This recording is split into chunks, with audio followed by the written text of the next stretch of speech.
The month of September has come and gone, and as we close it out, the only thing that is on the minds of these two teams is district competition. The questions are, can Eastwood add on to their 3-game win streak and stay undefeated in the region, or will the Thunderbirds shock the Troopers at their home ground and earn their first district victory? We can't be sure of these answers, but if there's one thing that we can be sure of, it's that it's time for Friday Night Lights. Welcome to the Eastwood Athletics YouTube channel. Sebastian Perez Navarro, next to me Christian Salazar. Christian, the biggest story coming into this week was the changes made to Trooper Stadium.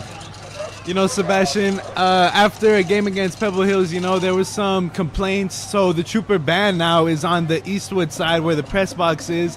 Visiting side, dance team, visiting band, visiting fans even are now going to be on the opposite side of the field. So it's definitely interesting changes, you know, kind of breaking tradition here at Trooper Stadium, but we'll see how it goes from here on out. Ball up in the air, sent. Coronado won the toss. They'll receive it first. Touch the end zone, and we'll get to see the Coronado office for the first time in Trooper Stadium. The question is, who's going to get the starting snap, either Owen Levesque or Ben Wilson. Both of them have been sharing snaps throughout the season so far. The Coronado Thunderbirds coming off a tough loss against the Pebble Hills Spartans last week. They lost the game 38-25. They come into the game losing 4 straight. They look to gain some momentum and possibly make an upset over a Trooper team that's not coming off the strongest performance against the El Dorado Spartans. Troopers definitely didn't win the game that way they wanted to against the Aztecs. However, they still did with the win, so good job by them. Owen Levesque will get the starting snap. They send 3 to the right and 1 alone to the left. Ben Wilson goes out as a receiver. Alone in the pocket is Levesque. Taking their sweet time. Play clock down to 5. Takes the snap. With time, here comes pressure from both sides. Slamming into him. Levesque trying to roll out, still alive in the pocket. To the 20 he goes. He's going to run this one, and it's going to be enough to not move the chains. However, it is enough to avoid the loss and gain some yardage to make it second down and medium. Good moves by Levesque. Definitely right, Sebastian, as his ability to escape the pressure was just absolutely incredible right there. And it looked like he ran a lot further to get the ball down. However, it was only a gain of about 4 yards. Jaden Serrano, the Trooper, to bring the pressure. However, Levesque able to roll out. Gain 4, second down and 6. 1 deep safety for Eastwood. Wide receiver split. Fake it. Looking, throwing out to the flat. It's too high. Intended for Mateo Grajeda. Brings up 3rd down and 6. And already the T-Birds are facing a 3rd and short, trying to keep this first drive alive, really get that momentum in their favor, set the tempo for the rest of the game.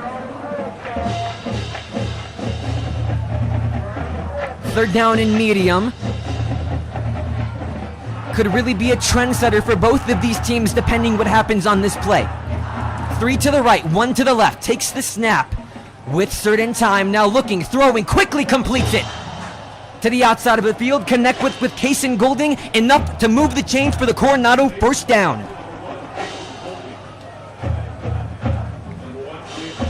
Kaysen Golding, so far in this season, 147 receiving yards, add on to that tally for the junior. Takes the snap, gives it off to Wilson. Wilson moving to the outside past the 40, the 45 past midfield. Flag flies. Wilson still on his feet. Wilson still alive, and now finally gets taken down inside of the red zone, but we'll have to check the flag that flew during the play. Definitely could bring them back a lot of yards, as we saw Jaden Serrano on the tackle for the Troopers, saving them from getting a touchdown scored on them. Still waiting for the official call. It was thrown right around when Wilson was turning past the 50. We'll see what the refs decide to rule it. And it'll be holding on the T-Birds, so bring them back, all that yards for nothing. Ben Wilson was able to find an opening, and he's a good rusher so far this season, 117 rush yards. Send that play back, doesn't count. First down and long.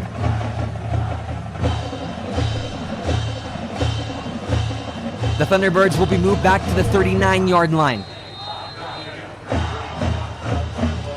Again, they elected to receive the ball. They won the toss.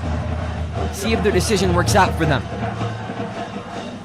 First down at the 39.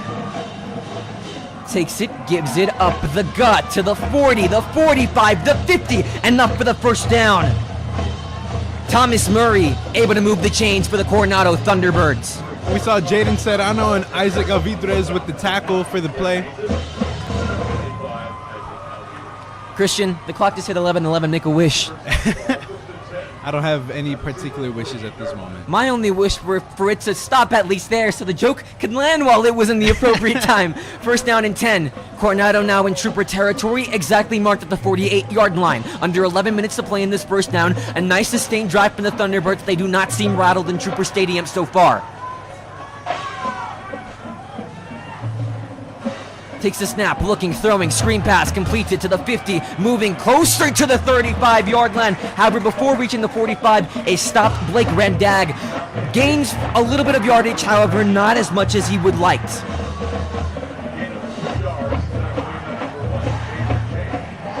Second down from the 46-yard line.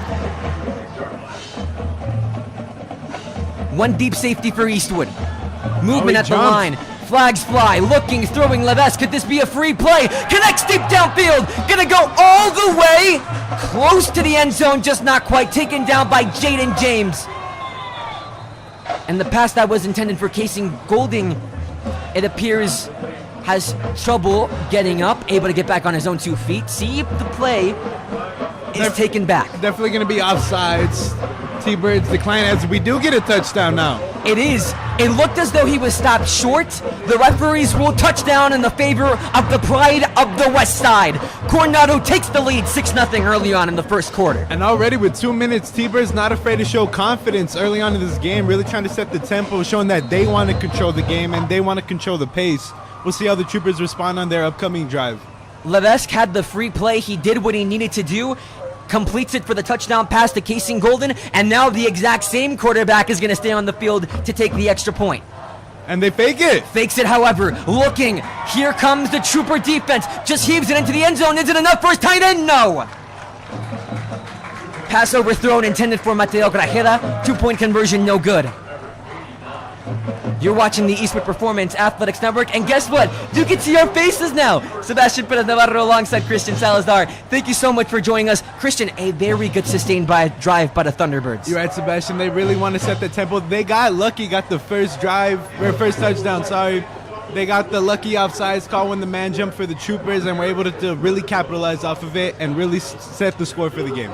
Now for the Troopers, how do you respond? You don't trail in your home quite often. They didn't trail against Pebble Hills. They didn't trail against Las Cruces. How do they handle this new adversary? They just have to go and do what they do best. They have a really high-scoring offense, averaging around 47 points a game. You know, they really show up when they play on offense, and I'm pretty sure they're going to continue to do that here right now, Sebastian. We'll get to see Evan Minhares in his offense, see what they bring. We go back to the field.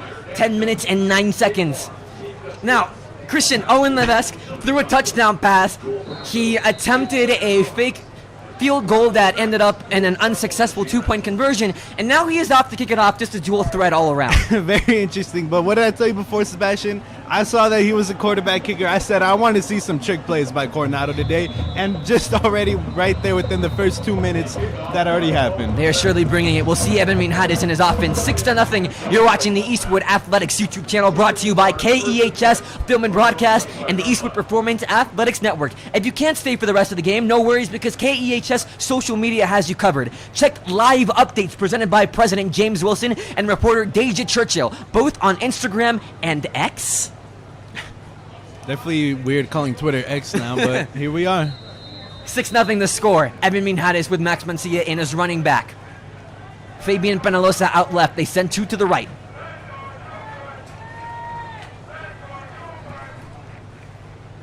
Hands it off. Max Mancia looking for an opening. Has one down the middle. The 50, the 45, the 40. Mancia is going to go all the way to the 10. Oh, and barely made it within the 10, but good job by Mancia again. Just his ability to find holes with the O-line, just everything about that play was just amazing. We have a replay going right now to show that. Quick. That's the key word that this Trooper offense has been living by. And in one play, they get themselves into scoring territory, exactly the 5, inside the red zone. Takes the snap, hands it off, no fakes it, but will be taken down. Ball on the ground, recovered by Coronado. The man on it was Blake Randag. The Thunderbirds will have it right back, and a little bit of nervous energy rolls right into this stadium. And Max Moncia, again, just going back really quick what he did. His ability to find the holes, his O-line blocking for him just did an amazing job on that play. Unfortunately, quarterback Evan Minjares wasn't able to hold on the ball, escaping, trying to do the QB draw. And now the Coronado Thunderbirds are going to try to capitalize off of that and get another score, already being up 6-0. The Troopers are coming off their second district win against El Dorado. However, Christian, we were there. That wasn't the prettiest game by any standards of the imagination, needing to bounce back. Does that add an extra pillar of things you need to overcome in order to get your mind set straight? It really does, Sebastian, but at the same time, you have to take into accountability. They were at an away game at the SAC, and it was at 4 p.m. in the afternoon, so not the conditions that they're used to. But we're back at Trooper Stadium now, and they're really going to try to capitalize with the home crowd and all that home field advantage. Levesque remains in as quarterback.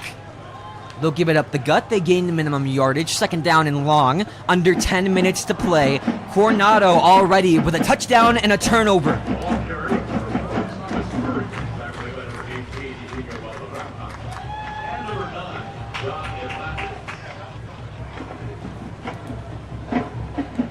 Second down and rule it with 6 to go at the 15-yard line. Talks going on between the T-Birds and their coaching staff. We have 2 running backs in for them. Levesque takes the snap a little bit high, throws it out to the flat, completes it to Ben Wilson. Wilson is going to go enough to move the Coronado chains for the first down. And that's Cam Mason with the tackle for the Troopers.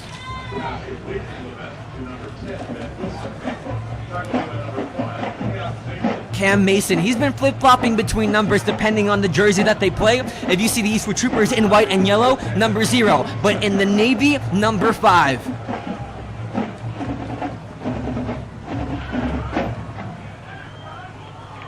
New set of downs for the Coronado Thunderbirds. Looking, gives it up, right up the gut. Not enough this time. Moves for minimal yardage, mark him down at the 29-yard line. They've been playing a lot with Thomas Murray at running back so far throughout this game.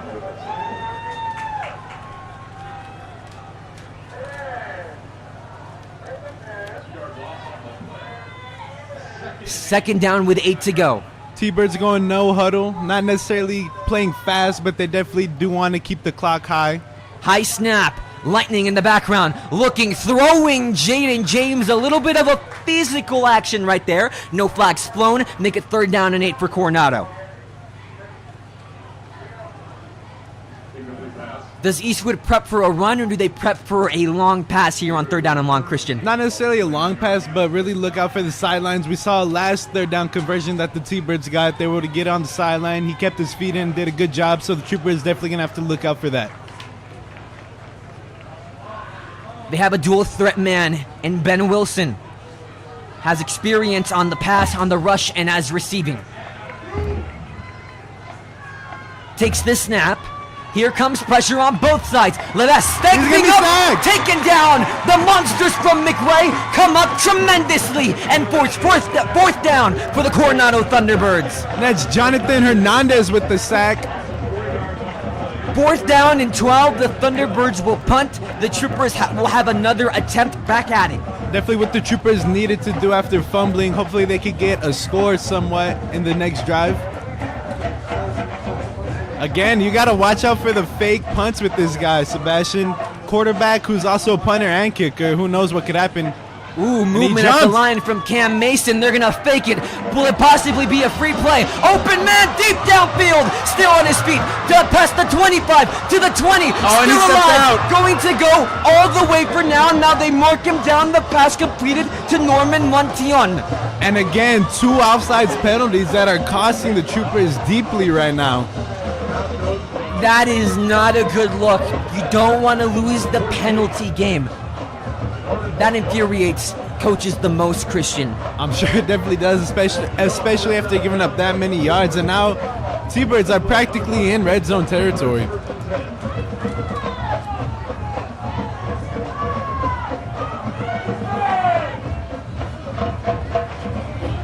The Thunderbirds look to up the score and the lead by 2 scores. They send 2 receivers to the left, none to the right. Levesque next to him, Murray. Gives it to Wilson. Wilson trying to find space. Trooper defense is there, but still able to find an opening for positive yardage. Ben Wilson, this is dangerous territory if you're Eastwood, because that very sophomore has 2 rushing touchdowns. Under 7 minutes to play.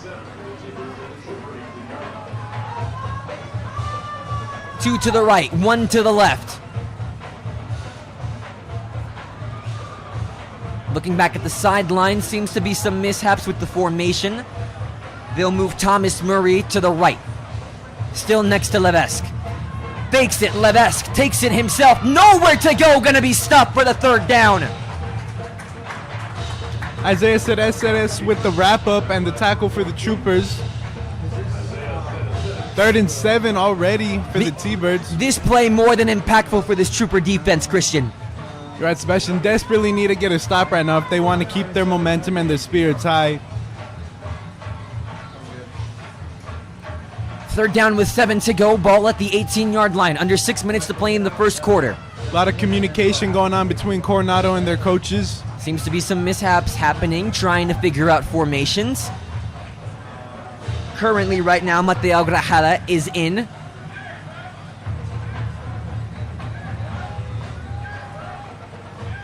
Noise coming in from the Trooper band. Finally gets set.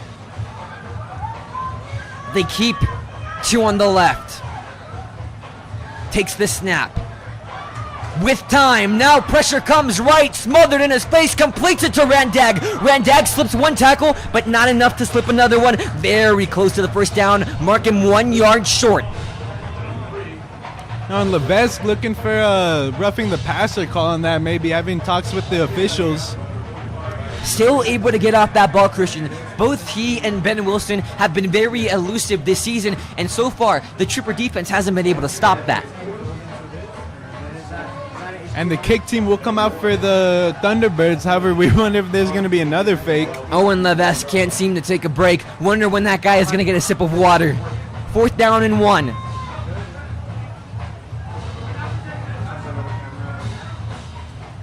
Randag will take the snap. The kick is up. The kick is good. Coronado makes it 9-0 late on in the first quarter.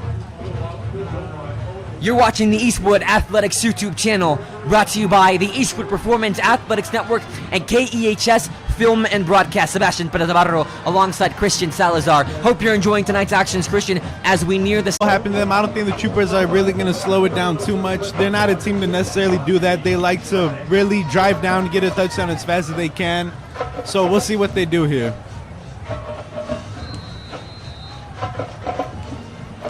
Minhares and Max Mancia come back onto the field.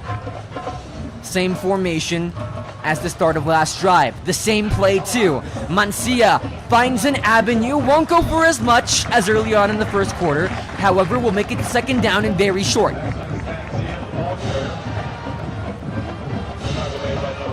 Max Mancia before he ripped it for the large gain. So far 460 rush yards, 4 rushing touchdowns, 2 receiving touchdowns.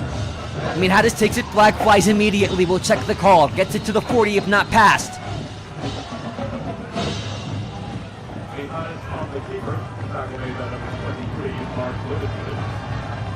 A side judge communicating with the head judge. There'll be offsides on the T-Birds, and the Troopers will elect to decline it. Play was enough to move the chains for the Trooper 1st down. They're marked right at the 40-yard line. Minhares wasn't able to rip it as he's used to. However, was able to gain sustainable yardage enough to move the Troopers for the 1st down. And Marcia will line up as a wide receiver here. Alone in the pocket, looks, throws out to the flat. Laguana is met with the Thunderbirds waiting. However, able to gain solid yardage, moves the stick up to make it a 2nd down and very manageable. 2nd down with 2 to go. Takes it, hands it off. Mancia goes straight up the gut. Enough for the 1st down and enough to get them past Trooper territory inside Thunderbird territory. And again, Max Mancia, despite his stature, he's still such a hard guy to tackle. You wonder how he does it sometimes. Low snap, looking, throwing to the outside of the field, completes it to Laguana. Ramon Laguana this season so far, before this game, with 112 receiving yards. Scored last week against El Dorado, hoping to do it again. High snap, up the gut. Mancia finding room to maneuver. Mancia is going to go all the way. Everybody say Eastwood touchdown. Max Mancia, incredible job, finds the open holes again and took a big hit going into the end zone and still able to stay on his feet. Incredible job by Mancia right there. The Thunderbirds aren't coming to play around, and they just showed it there. They're hoping to feast. They're hoping to win their first district game, but the Troopers are not going to lay down to them. The Troopers making a statement, able to score. Score 9-6. Diego Rivera will take the extra point. The snap, the hold, the kick is up. The kick is... Mark it down, good. 7-9. Troopers trail near the end of the first quarter with 2 minutes and 58 seconds to play. You're watching the Eastwood Athletics YouTube channel. Overall, Christian, slow and steady, we could call it for the last drive. Is that how Eastwood wants to take it? You know, the Troopers, they just kind of hurried up a bit. They didn't play slow at all. They really hurried down to get the touchdown. And we saw that it worked out in their favor with the huge run by Mancia, getting a hit into the end zone and still staying on his feet. Good job by him. Coronado, will they want to use the pass game more, or do they want to keep it on the ground, feel this last 2 minutes and 58 seconds of the first quarter, and let it go right into the second? You know, right now, nothing particularly has been working in their favor. The only reason why they've been able to get downfield so often is because of those offsides penalty, one of the times being on the punt, so Troopers really stressing that to their team right now, don't jump. Sebastian Perez Navarro, Christian Salazar, will take you back to the field. Eastwood kicking off to the T-Birds. Troopers did bounce back very fast, though. And the T-Birds will let it bounce into the end zone. Drop back to receive it was Tobias Frescas.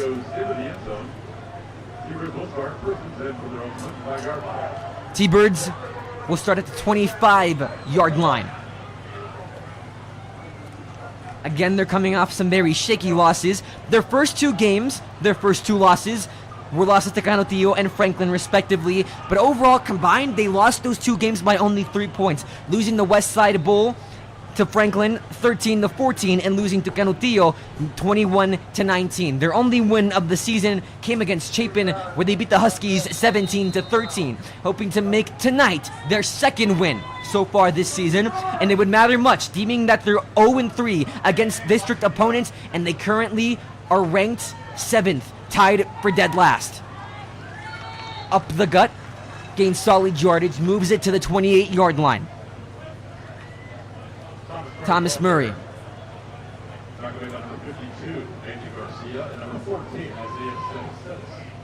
Thunderbirds definitely put up fights in all of their games so far this season, and they're going to continue to try to do that. The Thunderbirds taking it slow and steady. High snap, fakes it, tosses it to Wilson. Wilson wraps around the 30, the 35, and finally pushed down before reaching the 40, but not before getting to the 37-yard line. And as Isaac Avidrez with the tackle for the Troopers again, coming up big. Clock will resume, 2 minutes, 16 seconds to go.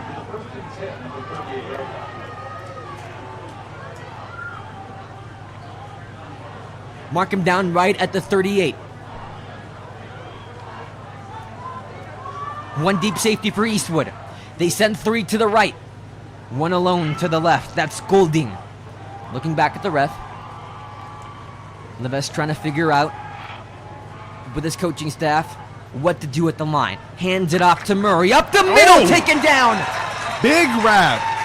Jonathan Hernandez again coming up big. He had the sack earlier we saw in the last drive for the Thunderbirds.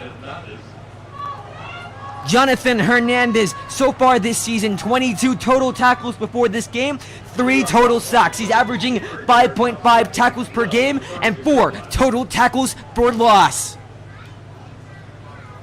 He's been a wrecking ball on this Eastwood defense so far as we near the end of the first quarter.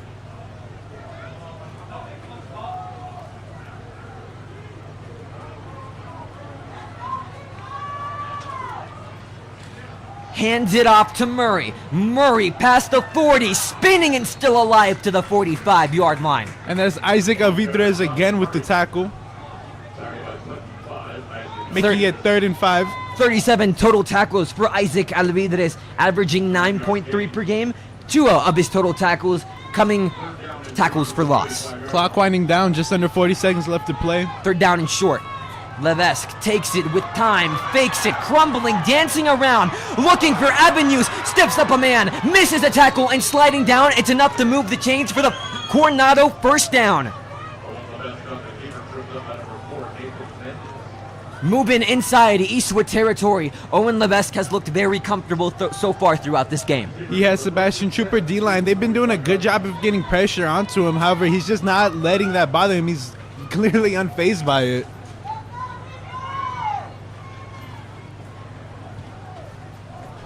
First down and 10 for the Thunderbirds. Ball at the 45-yard line.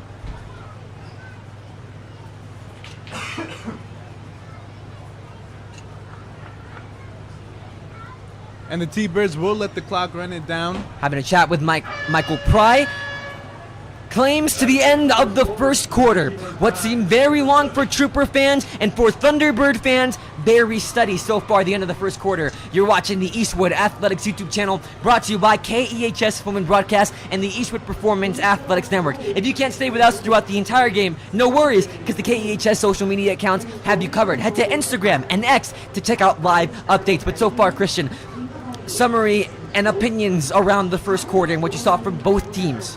So what I saw personally, Sebastian Coronado, they didn't come out necessarily very strong, but they did get those 2 lucky offsides penalties and got them their 2 scores. Troopers, they marched down, got a really big run by Monsi again, an incredible run at that. But unfortunately, Minhares, he kept the ball on the QB scramble. He wasn't able to hold onto it, and because of that, it led to a Coronado score. Coronado and all of their drives they have scored. They started off with an early touchdown pass. They faked the punt, which led to a field goal, leading to their 9-7 lead. They're no strangers into getting into the red zone and have already gotten into the end zone. Start of the 2nd quarter, 9-7 is your score. Coronado will start at the 45-yard line, mark them 1st down and 10. Owen Levesque stays on the field, 3 to the right, 1 to the left. Cam Mason sent out deep.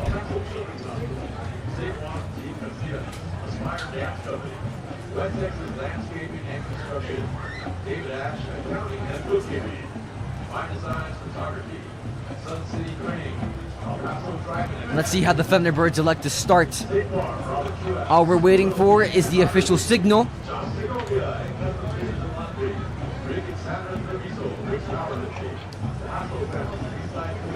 Having a chat with Michael Pry on the sideline. A little bit of a delay to start the 2nd quarter, Christian.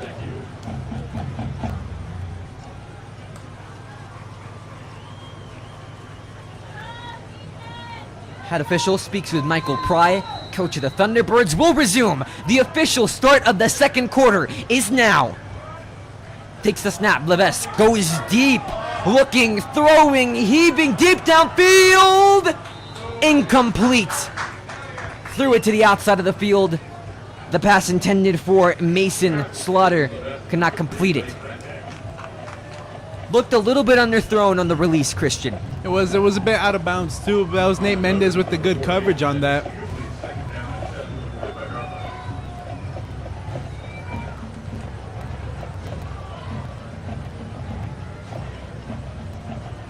It seems as though the Thunderbirds are having some confusion at the line. Owen Levesque having to speak verbally to his coach, Michael Pry.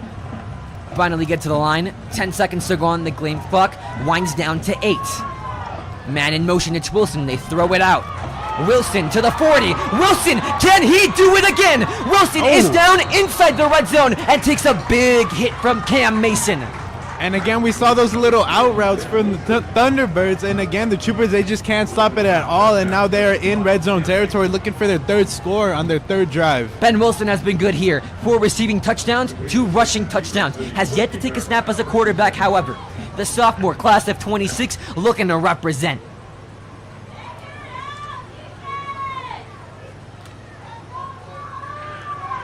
Golding out left. Hand it to Murray. Murray up the gut. Gonna get enough to move past the 10, not quite the 5. 1 yard to go for the first down, and mark him right at the 6. Number 21, Corby Wagner for the Troopers with the tackle.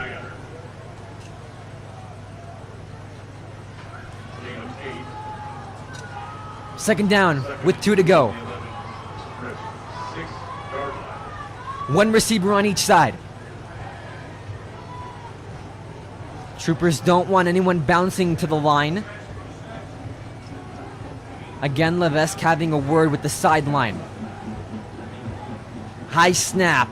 Fakes it. Here comes pressure on both sides. Just has to get rid of it. Is there a flag? They're looking for... That should be a grounding. There's nobody over there on that side. Eastwood was begging for it. No intentional grounding call. Remains third down with 2 to go. Definitely interesting right there. No one was in the vicinity, Christian. Not even close to it at that. No intentional grounding. Third down and 2. Coronado, Murray in the back of Levesque. And again, single coverage on the right. Number 3, Nate Mendez for the... Sorry, number 4, Nate Mendez for the Troopers. Bobby Anderson brought up to block. Pushing for more. And he's short, but the Thunderbirds did get the first down, giving them a fresh set of them. Not quite the touchdown that Thomas Murray wanted, but it's a first down and enough to move the chains. Thomas Murray struggled in the last game against Pebble Hills, only 32 rush yards. Has been able to find avenues today. Can he get it inside the end zone? He's short again. 3 rushing touchdowns so far, looking to make it 4 throughout the season. And again, Thunderbirds playing hurry up, trying to get the touchdown fast. Second down and goal, right at the 1. Anderson brought up to block. Murray, is he in this time? Being brought down by Cam Mason, but it is not enough. Touchdown, Coronado Thunderbirds. Thomas Murray gets his 4th. And again, Coronado really showing up to this game as they're already ahead. Troopers really trying to make a comeback in this game.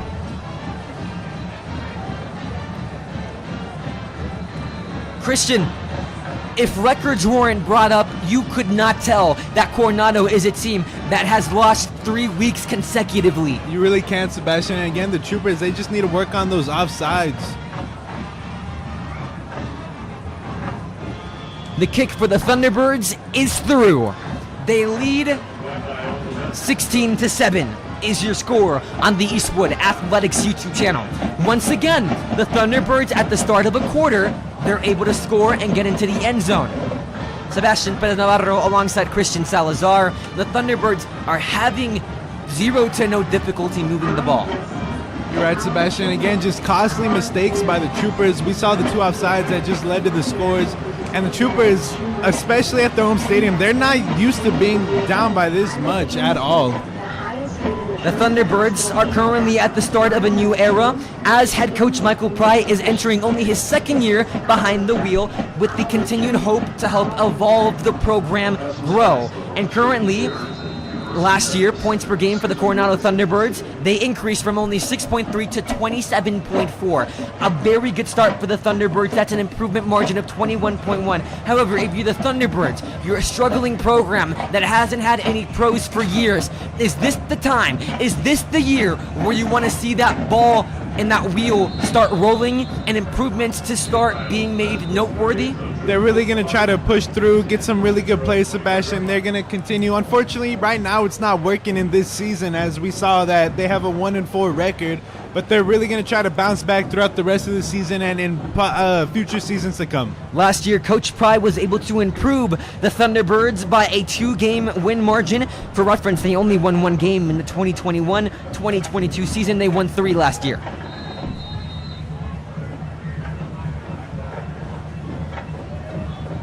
How can Minhares and Eastwood respond? High snap. He's going to run with it. Looking for anything. Hurdles dangerous if you're a quarterback. And again, we see that a lot by Minhares. He's not afraid to put his body on the line, try to get hurdles just for a bit more extra yards. 393 total rush yards before this game, 6 rushing touchdowns. He's been able to get some first downs, but overall, he hasn't had the space that he usually does. However, this man, Mad Max, has had all the room to run, spinning, and gets past midfield for the first down. And again, just his jukes, his cuts are just so nice to watch. It's just poetry in motion.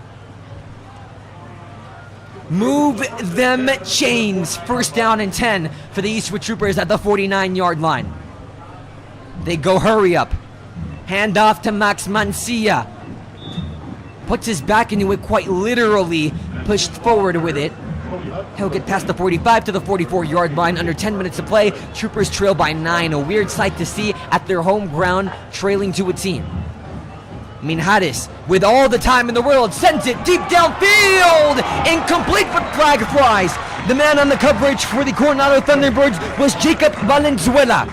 The pass intended for Ramon Laguana. Definitely a pass interference right there. We saw a little bit of tugging, and so did the officials. They rule it. Pass interference on the Coronado Thunderbirds. Moves the Troopers right up for an automatic first down.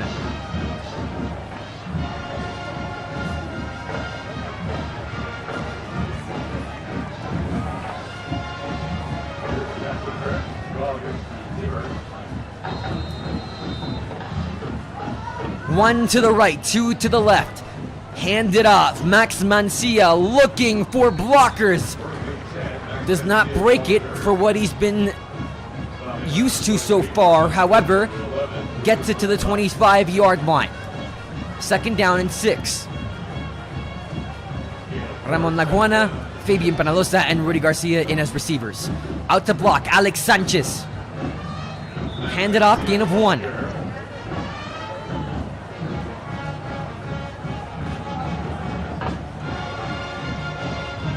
Brings up third down and 5. Troopers definitely running a lot. Haven't seen a lot of passes thrown, really trying to drain this clock out. Takes the snap. Looking deep downfield, connects it, wide open man. Rudy Garcia finds an avenue inside. Reached it out, we'll see the call. Touch the pylon. Nothing to it yet. He seems short. Side judge rules him short right at the 1-yard line. And again, Rudy Garcia coming up big for his team as always throughout the season, as we've seen.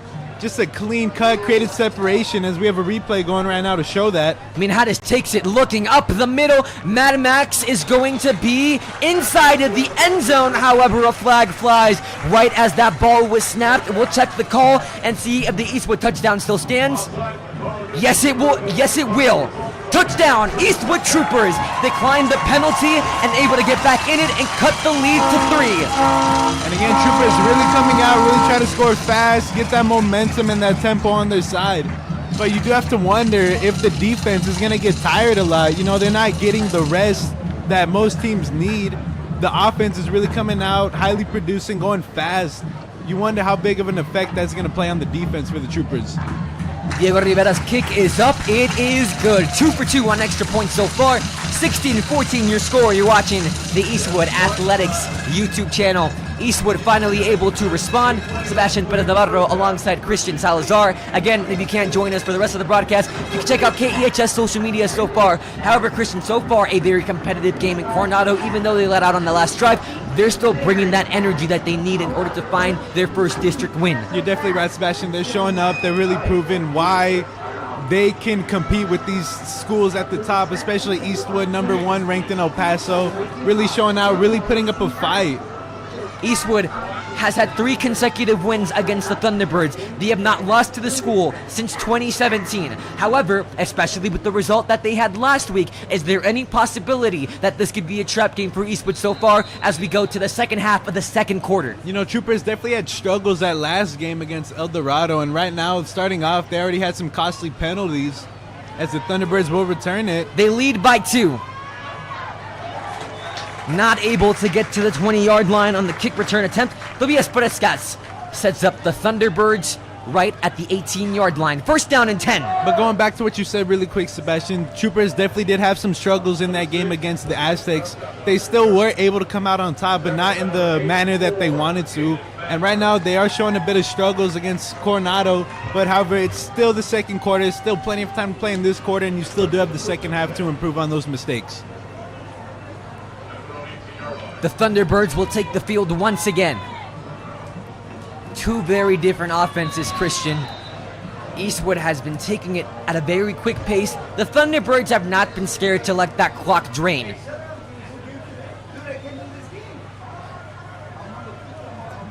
Murray switches sides. Hand it off right up the middle to Thomas Murray. Murray breaks it. Murray is to the 40. Murray still alive and whistled down. Definitely could have gone for way more yards if he didn't step out of bounds. Move the chains. Coronado first down with 8 minutes and 7 seconds to go in the second quarter.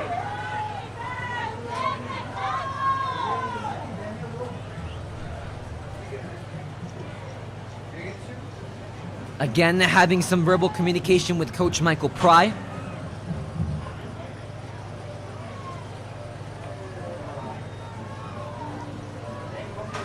Grajera in motion. Sent out to block. Give it to Murray. Up the gut. This time not going to have as much luck. Right at the 39-yard line of Eastwood territory. Isaiah Ceres with the tackle for the Troopers. Coach Michael Pry, him and Owen Levesque, has been very verbal so far throughout the sidelines, and Coach Michael Pry is very loved throughout his community, and part of that is because he is a Thunderbird alumni, graduating from Coronado High School in '95. Troopers still have yet to stop the Thunderbirds on one of their drives. Cam Mason drop back deep. Play clock at 7. Down to 3, down to 2, get it off in time. Rolling out to the left, overthrown for Ben Wilson.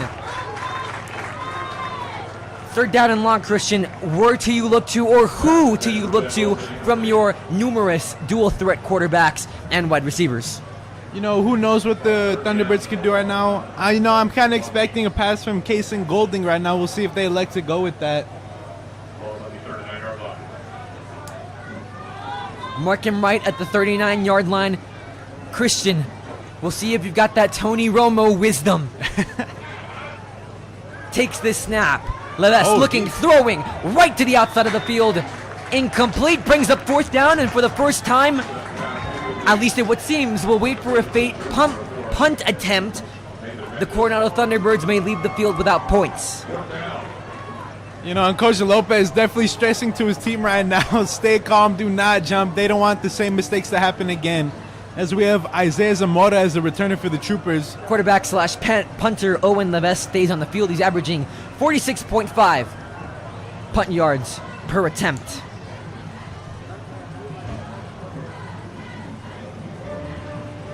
See if they kick it. Yes, they will. Send it, put it up into the air. And it'll go out of bounds at about the 32-yard line. Oh, sorry. Not even close.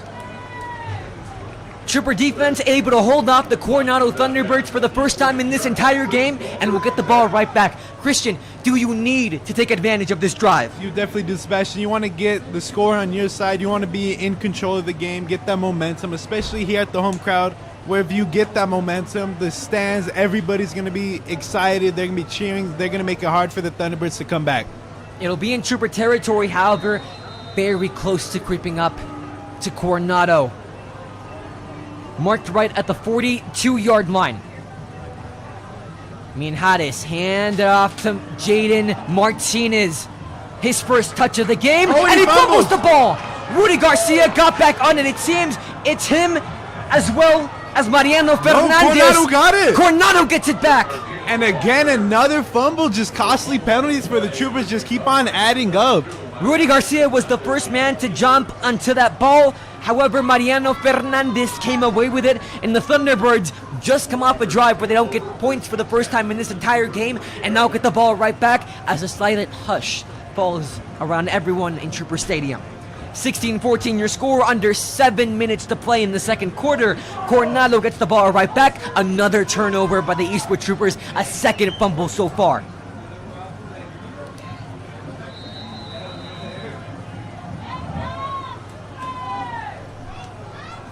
Definitely a lot of mistakes you don't see happening by the Troopers, especially at their home stadium. 2 turnovers so far throughout this game.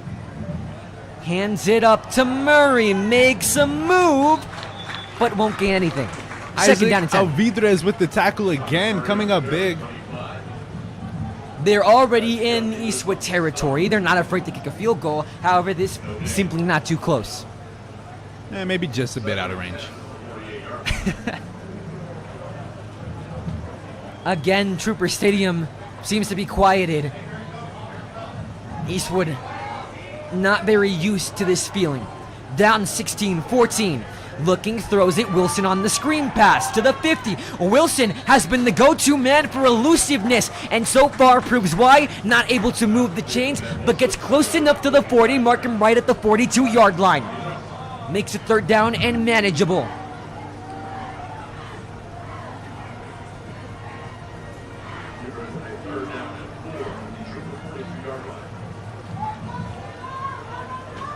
Again, Levesque having a word with his coach, has taken all the snaps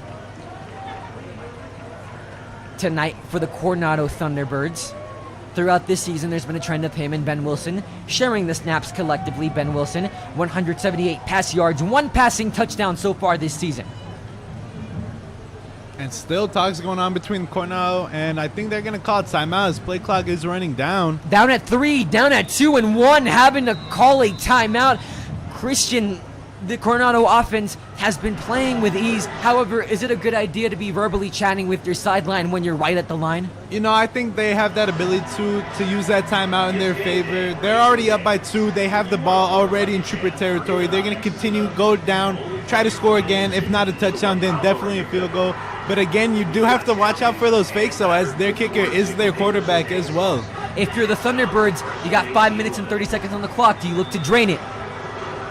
You know, it's a hard call right now. You still have 2 timeouts. Troopers still have 3. But I think if Coronado, they hurry up and score, Troopers are not going to try to slow down at all. They're going to get a touchdown as fast as they can and see what they could do after that. We've seen 2 very different offenses. Coronado knows that if they give the ball back to Eastwood, they very much well can go down and score. So they might want to keep possession of that ball. They're marked right at the 48-yard line, we can call it. No, move them to the 42-yard line as it's third down and 4. Coronado, though, they do have those 2 takeaways, both being fumbles, so Troopers really stressing ball security when they go back on offense. Levesque takes it, fakes it, looking over the middle, wide open man. Grajeda is going to go down midfield, past the 20, enough to make it inside red zone territory. Coronado really showing up right now, really testing the Troopers. Grajeda came in with 48 total yards and is currently seeking his first receiving touchdown or genuine touchdown of the season. Again, Mike Pry and Owen Levesque having a word. Play clock at 12. Murray at the back of Levesque. Ben Wilson out as the receiver. They give it off to Murray. Murray going to the outside, flag flies during the play. We have to wonder what it's about. Maybe they saw a hold on the edge. That was Nate Mendez and Cam Mason with the wrap-up. And it'll be on the Coronado Thunderbirds, so take them back a bit. First and goal from the 9. And it will be a holding call. And it'll move them back 10. First and goal instead from the 9, from the 19. Unless the refs elect the 5-yard option, they do.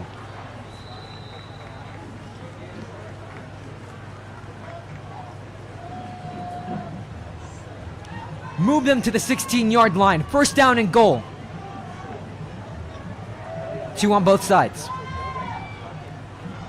Giving it off. Down the middle to Murray. Murray in open lane. Murray inside the end zone. Coronado Thunderbird touchdown. And again, Coronado, just their ability to run the ball. Troopers have no answer for any of their offense right now, with only one of them being stops.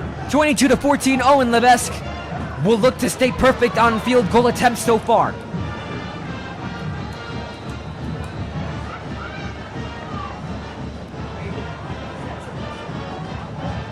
Coronado amping up the visitor side. Again, a change in Trooper Stadium. The visitors, instead of being where the majority of the fans are, got moved to the opposite end. For context, that's where the Trooperettes and band were originally.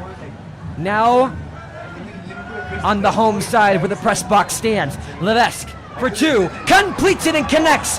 Blake Randag and the Coronado Thunderbirds are successful in making it a double-digit game. Definitely not what the Troopers are used to again, especially at Trooper Stadium. being down by 10, about to go into halftime. Troopers really need to come back if they want that momentum. 24-14. See how they can respond with 4 minutes and 40 seconds to go. Christian, is it really all that wise to play the hurry-up offense here?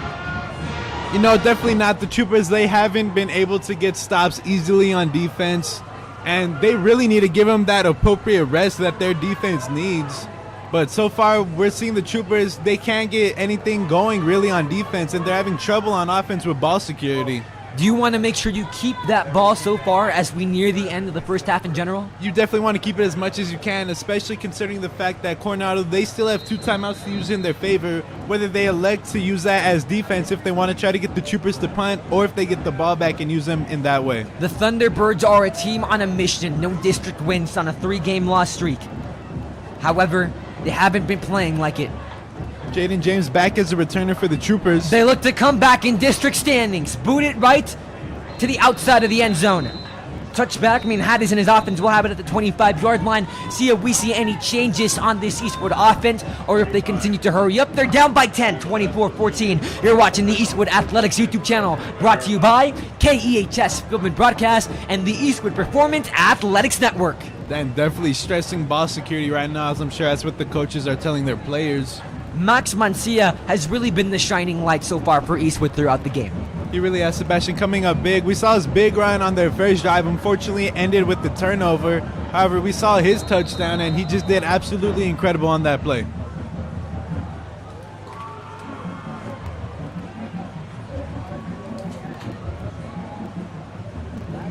Mancia in motion to the right. They send him out deep.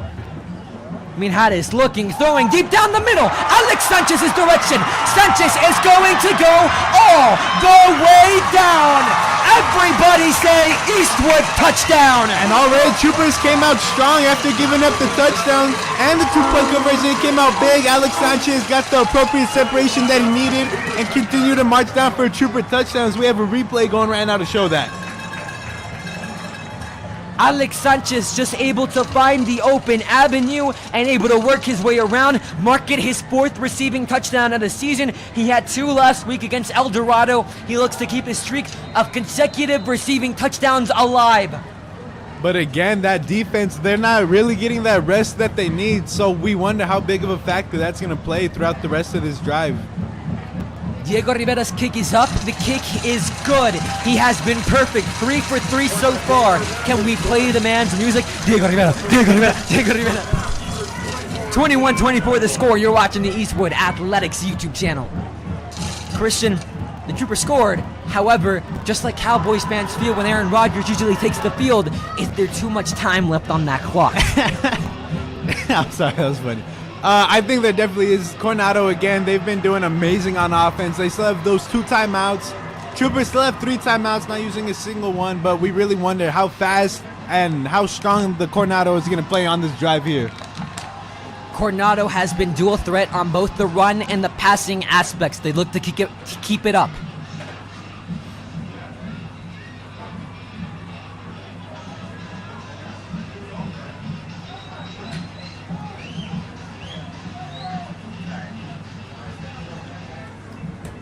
They don't go deep to receive. More than likely, they'll let it fly out of the end zone. See what Diego Rivera places it. Boots it up. Sky high. Flies into the end zone. We'll see Owen Levesque and his offense take the field once again. Now up by 3. 1 play and in. Coronado, very opposite offense. But if you're the defense, after that tremendous play, are you grateful for the rest and the new planning time it gives you on the sideline? Definitely going to be interesting for them. We'll see how they adapt to it.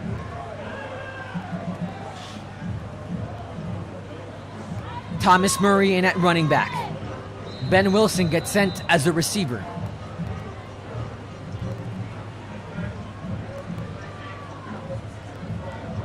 Light lightning in the sky, however, too far away from us. The pride of the West Side up by 3. Inside one of the hardest environments to play in all of West Texas. Looking on both directions. Flies it sky high, incomplete. Flag flies. We'll wonder who it is on. Are they going to call pass interference on that? Corby Wagner put his hands up defensively in the air right as that flag threw. And fans are showing a lot of frustration on that one. Nobody's happy on that about the Troopers side. Wagner was pleading his case from the beginning. The refs are not going to give it to him. However, it won't be placed at the spot of the foul. They'll move them up. The chain stopped for a second. See the official place.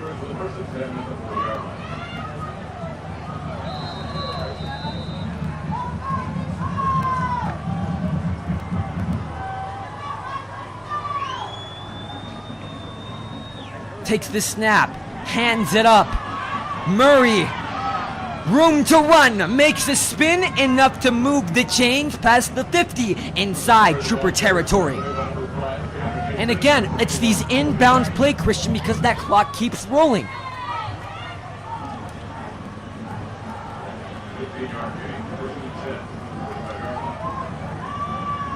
Almost moved.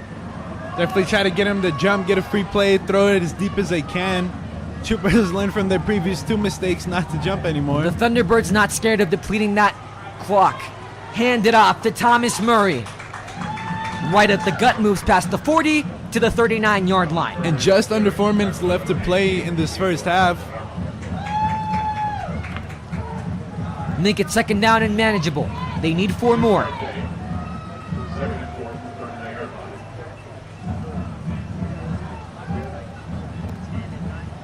At the 39, they send 3 to the right and 1 to the left.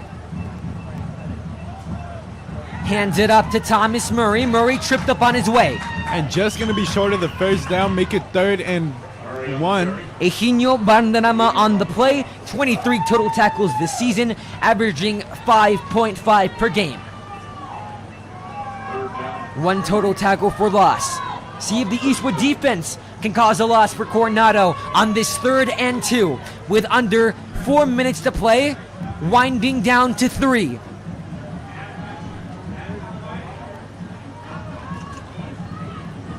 Takes the snap. The snap is high. Thomas Murray is met right at the line. The monsters from McRae come up big time. And again, Jonathan Hernandez slowing him down, and Isaiah Cerecera is finishing up with the tackle for loss. 4th down. Is this trickery territory, Christian? Do you risk it? You know, it's a bit far to try to fake a field goal, but I think the Coronado Thunderbirds, I think they will go for it. Or at least try to get them to jump offsides or get a false start. 4th down and 4. Over 2 minutes to play. Trooper Nation coming alive. Visiting fans on the other side look pristinely calm as the Thunderbirds discuss what to do, but they'll need more time. Timeout called Thunderbirds, they're down to 1. Eastwood still with all 3. They lead 24-21. You're watching the Eastwood Athletics YouTube channel, brought to you by KEHS from a broadcast and the Eastwood Performance Athletics Network. Sebastian Perez Navarro, Christian Salazar. Christian, any prediction? Does Coronado want to risk it, go for it, possibly get the first down, or give it back to their rivals? I think they have the chance to go for it. You know, they came out, they scored big, they had multiple things going their favor with the 2 offsides penalties, getting big plays off of them. But do keep in mind, though, that Coronado, they did elect to receive it. They won the toss at the beginning of the game, so the Troopers will get it. So I think they could go for it. And if the Troopers hurry up and score again, they could try to march down and get a score then. We've seen a lot of mobility from the Coronado Thunderbirds. Is someone like Ben Wilson an option here? As they will stay on the field with 2 receivers to the left, 1 to the right. They will elect to go for it at 3 to the right. Alone in the pocket is Levesque. And a timeout called. This time by the Troopers. Definitely stressing not to jump as we saw the previous times. Are you worried at all from what Coronado can possibly conjure up? I wouldn't necessarily say worried. I'm more intrigued to see what they're going to do here on this 4th down. 21-24, 2 minutes, 8 seconds to go. Eastwood burns their first timeout. They have 2 remaining. Coronado with 1. Now, if you're Coronado, do you change anything at all, or do you show the same formation as you did just a couple of seconds ago? I say show the same formation. Why not? The Troopers are going to be expecting what they have. They've seen a lot of their plays already. They know what to expect. It's just a matter of executing and stopping them. Again, they're down at the 39-yard line, 4th down with 4 to go. Coronado will stay. Sengolding far right, Randag far left. Thomas Murray as a receiver. Tight end Mateo Grajeda, also a receiver. Ben Wilson as well lines up. 3-2. Levesque alone in the pocket. Communicating with Coach Michael Pry. Takes the snap. Here comes the pressure. Completes it. Grajeda's direction. Tries to stretch it out. It's enough to move the chains. Just barely got the first down, keeping this drive alive for the Thunderbirds. Mateo Grajeda comes up huge for the Coronado Thunderbirds on a very important play, under 2 minutes to play. Mateo Grajeda, his dad Ruben, is a 1986 graduate from Jefferson and one of the top pitchers to come out of El Paso. He went on to pitch at Texas after graduating from his high school, Jefferson. And Mateo Grajeda showing that his athletic ability runs in the bloodline. Ben Wilson on the end around, looking for room, and a rarity, gains none. Under 1 minute 30 seconds. Eastwood Middle School's feeder pattern schools bands are here. This includes the Raiders as they get set for their halftime performance. Middle school band night here at Eastwood High School. And Coronado letting the clock run down as we have just under 1 minute and 10 seconds left to go. They still have one timeout to use in their favor. They're at the 34-yard line, 2nd down and 10.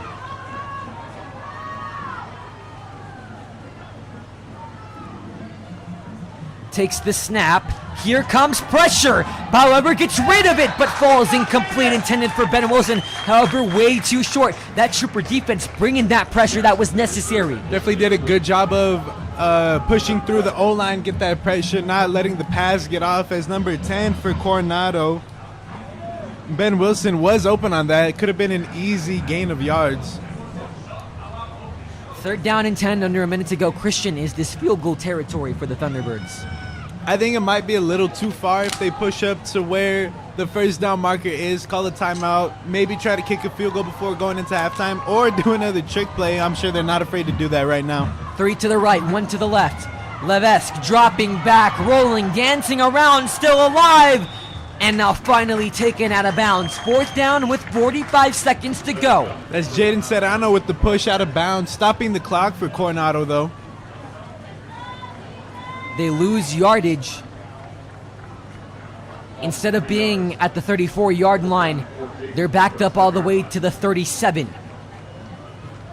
Offense staying on the field. The Troopers contain 2 timeouts. The Thunderbirds with 1. They will not flinch. On 4th down and 13. At Eastwood's 37. See if it's a tactic to get them offsides. No, it isn't. They'll punt it.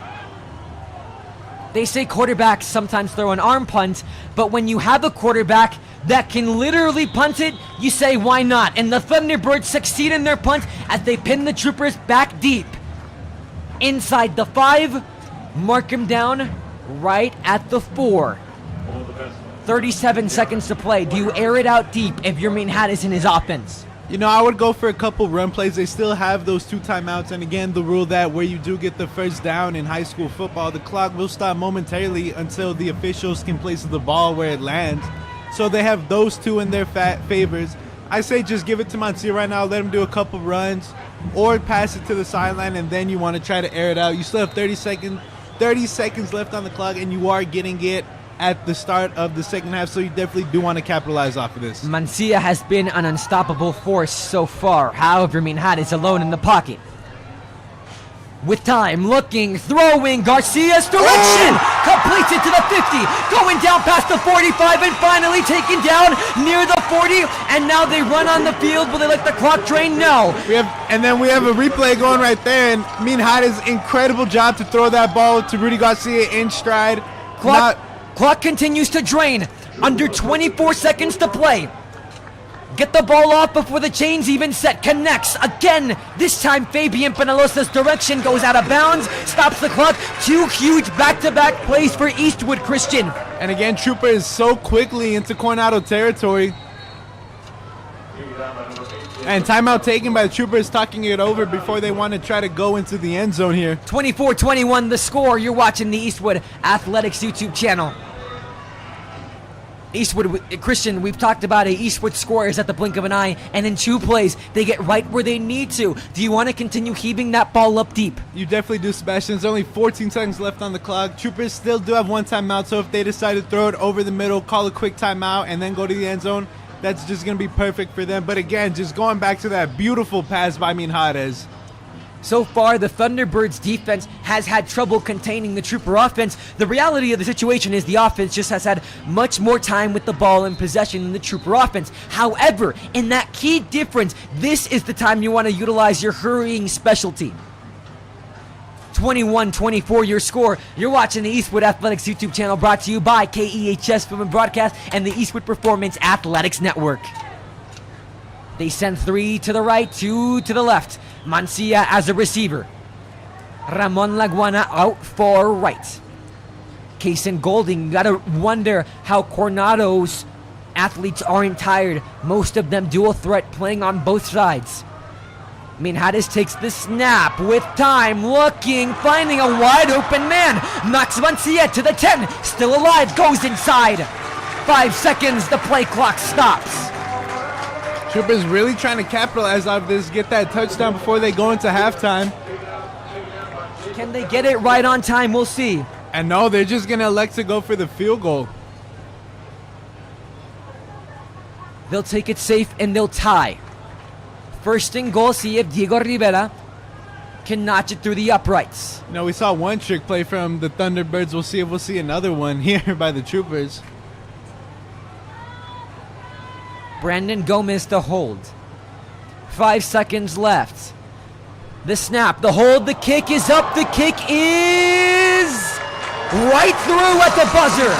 Barely went through. Short kick, still got it through though. Good job by Diego Rivera. You could not ask for a more dramatic ending to what has already been a heart-stopping game. The Thunderbirds and the Troopers are tied at half. The Troopers look to stay undefeated in district, while the Thunderbirds look to earn their first win in their region. You're watching the Eastwood Athletics YouTube channel. Don't go anywhere. Halftime show coming up next. I'm Sebastian Perez Navarro. Next to me, Christian Salazar. We'll see you in a few.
Good evening, ladies and gentlemen, and welcome to your halftime entertainment. Please welcome to the field the entire Eastwood theater pattern. El Paso's finest, the Eastwood High School Super Band and Visual Ensemble with the Eastwood Mole Dragon Band and the Eastwoodville Raider Band. The Eastwood Raider Band is under the direction of Tasha Angeles and Sarah Candelaria. Principal is Stephen Zubiate. The Eastwood Knowles Band is under the direction of J.T. Humphreys and Sal Melendez. Principal is Robert Robledo.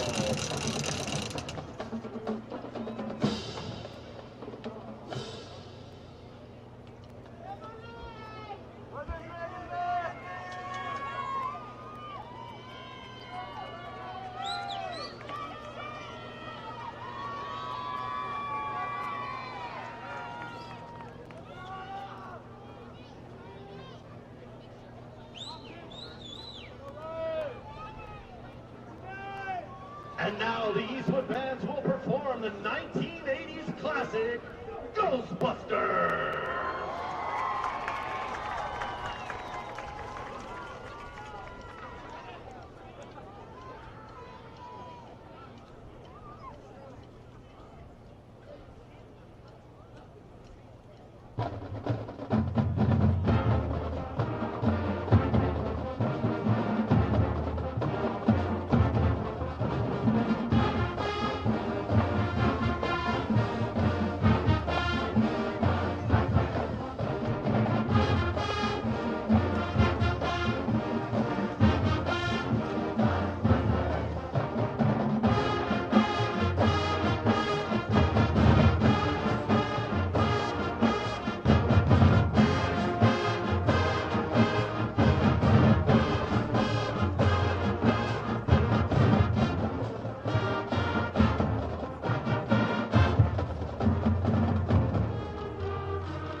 And now, ladies and gentlemen, put your hands together and make some noise for the most electrifying, iconic band in the Sun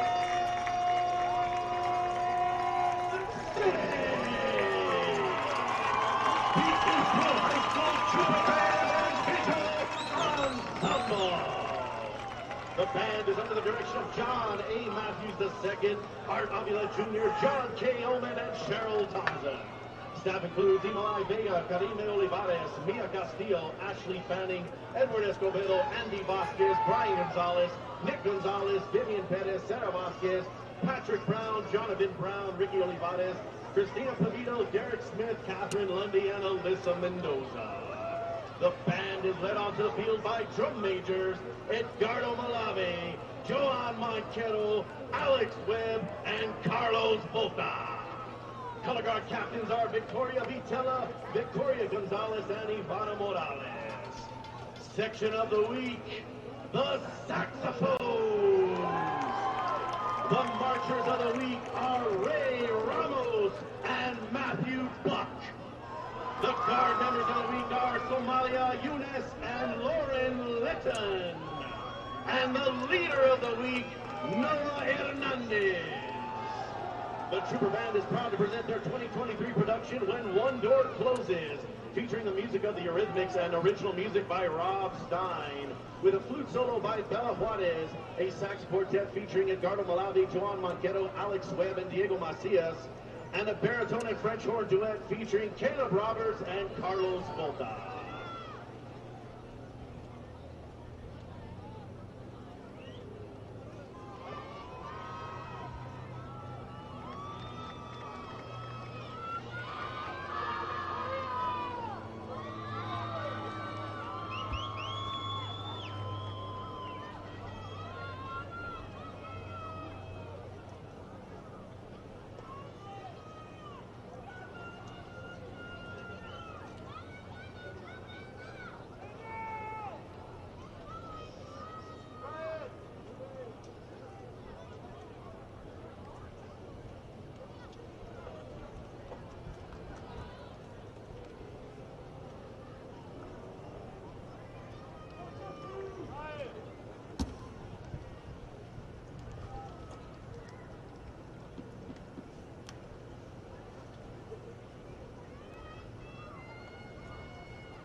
And now, ladies and gentlemen, the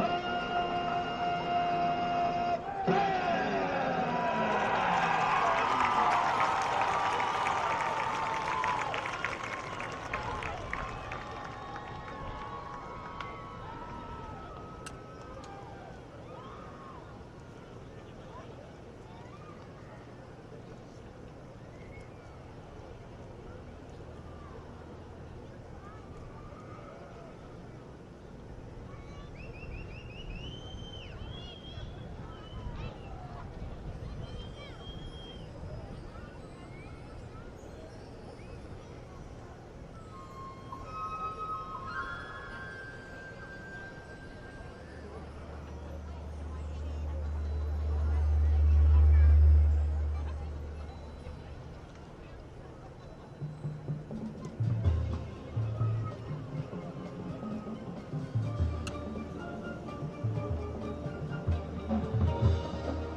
The Eastwood band would like to wish the Coronado Thunderbirds and good luck this marching season.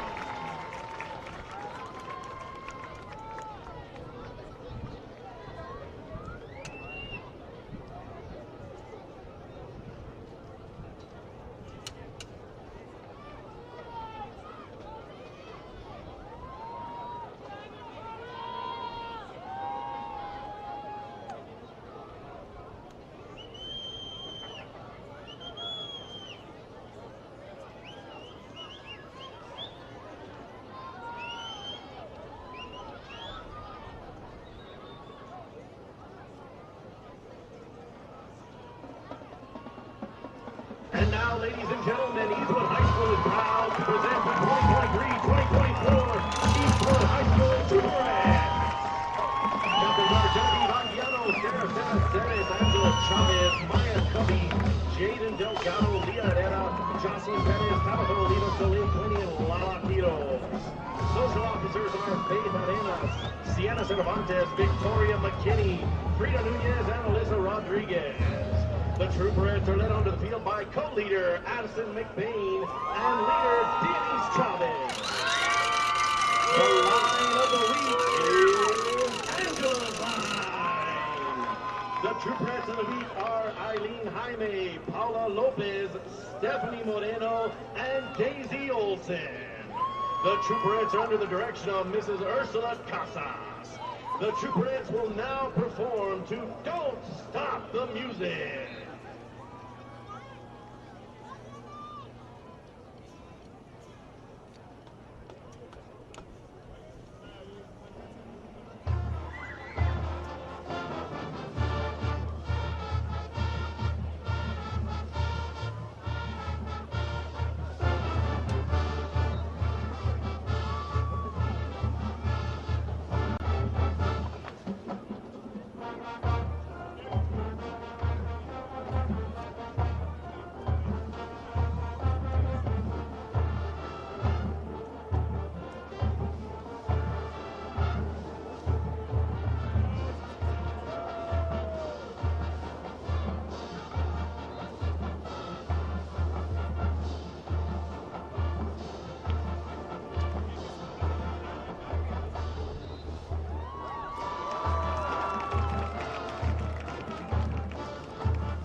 Hey, fans, now's the perfect time for a snack, so head on down to the south end of the stadium and you can pick up some favorite popcorn from tiki bars, cotton candy, you can get some super fan merch, and now, hot off to the team, you can get super yard signs to go off that Eastwood High School Super Ride.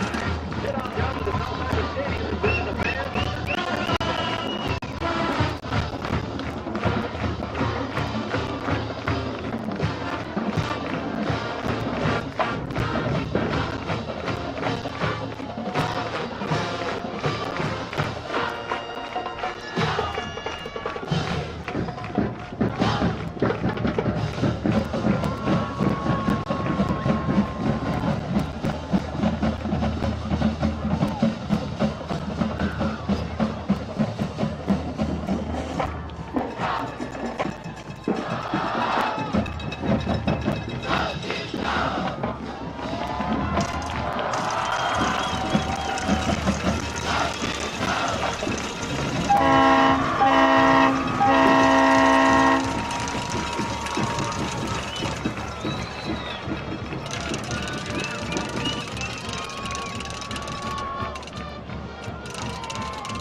Welcome back to the Eastwood Performance Athletics Network. Sebastian Perez Navarro alongside Christian Salazar. Christian, a very even game so far, 24-24. Both teams, Eastwood getting back the ball. Do they look to keep up that quick pace? They really need to, Sebastian. They had uncostly penalties that happened early on in the game. They had the 2 offsides that led to the 2 scores for the T-Birds, and then the 2 fumbles by not having good ball security really costing them so far in this game. As we see the score, it's tied right now starting the second half, as that's Max Mancia taking the it out middle. deep, getting runs, getting blocks to the 30, to the 35, and finally pushed out of bounds close to the 40. We'll see this Trooper offense and how they respond. This Coronado defense has not had luck holding Evan Minhares in his offense so far. See if that trend continues. Again, Coronado won the toss. That is very important to state. They decided to receive. That worked out for them. They've scored in all drives but one. But now Eastwood has the opportunity to take the lead for the first time ever in this game. Troopers are getting the ball at especially good field position at about the 36-yard line. Perfecto, te vas a seguir dando vueltas, ¿está bien? Así. Ahorita me sigo dando vueltas. 11 minutes and 52 seconds to go. First play of the second half. Max Mancia has been a beast so far. They'll hand it off. Minhares pumps. Minhares. And Max Mancia, not much room to run. Definitely not what he's used to, especially with those big runs that he's had early on in this game. He's been a beast so far, Christian. Really, he's had all the room to maneuver that he's liked. They send 3, 4 to the left, 1 to the right. Hand it up to Max. He'll be met by Thibaut Spilliard. And already 3rd and 7 on the Troopers' first drive of the second half. Not a good look so far. The run game has not been working so far. See if they go through the air. Alex Sanchez, very notable, scored the last touchdown for Eastwood. Rudy Garcia in motion. Minhares takes the snap. Here comes pressure, trying to get rid of it. And he's going to be just short. Ooh, 1 yard, if not less, Christian, is this 4th down territory. I think they need to go for it right now. They really need to get momentum in their favor, Sebastian. They need to do whatever they can. If they're going no huddle, they will look like they go for it, and they do. 4th down and 1. Minhares with room. Pushes through. It's enough. KTSM 9 OT reporter Jason Flores called Minhares. He majors in passing, minors in running, and he's short wide. 1st down and 10 for the Eastwood Troopers off the legs of Evan Minhares. Definitely an incredible dual threat quarterback. We see his size. Flags fly everywhere. But again, we see Minhares' his size and just his arm in general. He could really sling it, and just you really don't know what to expect from him. We'll see what the penalty is on and which team, most importantly. And the Trooper drumline really hyping up the student section and the crowd here. Get everybody hyped, get everybody going. Send them back 5. Instead of the 49 to the 44. 3 outright. Hand it off, up the guts. Gonna be met again. Max Mancia has not been able to get off the ground so far.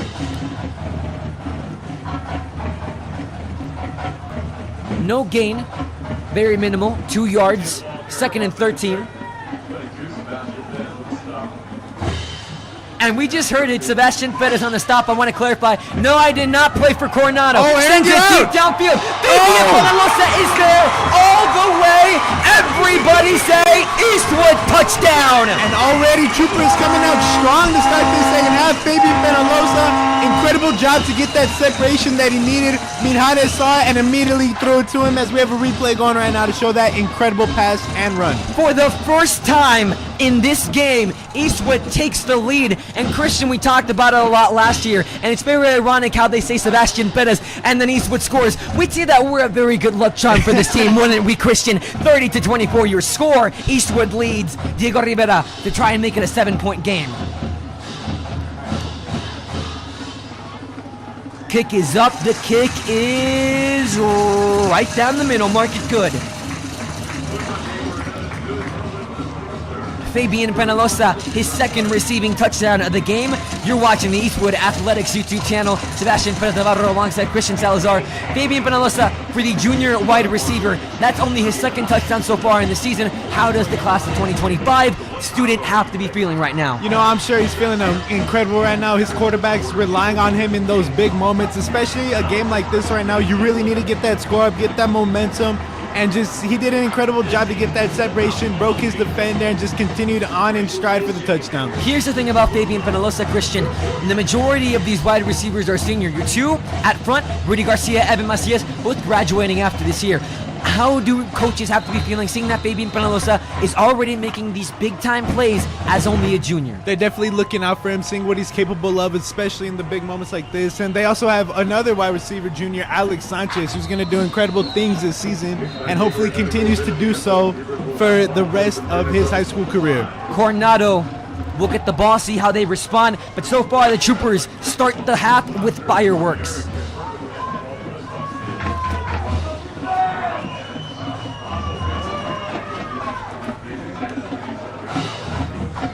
It seems as though this game has worked as a shift and a passing of the baton in a way, as both Alex Sanchez and Fabian Penalosa, the juniors who will be carrying this program up front, have scored tonight. Here comes Coronado and Owen Levesque to try to tie it up. Hand it off. Right up the gut. It will go for a gain of 2 on part of Thomas Murray. For that man, Owen Levesque, very minimal, if not 0 mistakes. No interceptions, no fumbles, and that's on being passing and kicking. The only break he really got has been when the defense has been on field and at halftime. Fakes it, looking, throwing deep downfield, completes it. No! Off the hands of Kason Golding. And the junior just has to be feeling down on his luck. Just something you don't want to feel as a player. Could have been easily a touchdown for the T-Birds. Unfortunately, wasn't able to come down with it. But that was an incredible pump fake by Lesky and just faked out everybody on that play. A heartbreaking result for the Coronado offense, and it brings up 3rd down and 7. 2 to the right, 1 to the left. They send out Ben Wilson, looking, throwing across the middle. He dropped it again. Another drop, this time by Blake Randag, brings up 4th down and 7. And for the first time throughout this night, the Coronado Thunderbirds look rattled. Definitely hard to come back after giving up a touchdown, especially here in Trooper Stadium, where the energy here it compares to none. It's on top of everybody, to be honest. Isaiah Zamora sent back deep for the Eastwood Troopers. 31-24 your score. Levesque takes the bounce, unlucky. But Coronado is able to stop it. Tobias Frescas. Troopers are going to get it at about the 35. Here comes the Eastwood offense. Scored at the blink of an eye. Last drive. Then the following for the Coronado Thunderbirds. That only marks their 2nd drive where they don't come away with points.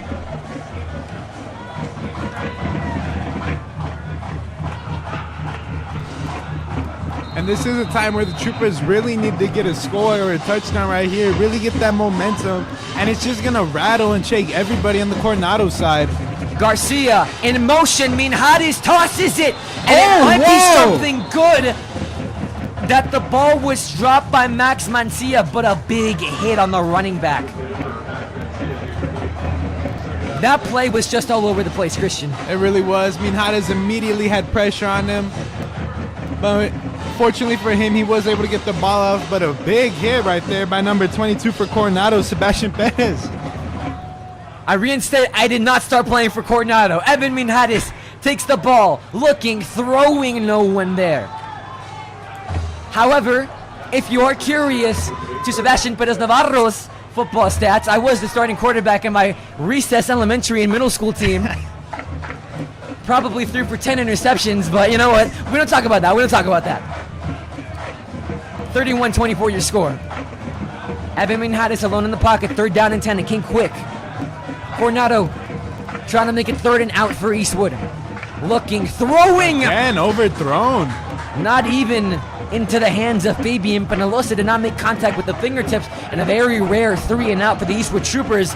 And they will send the punting unit.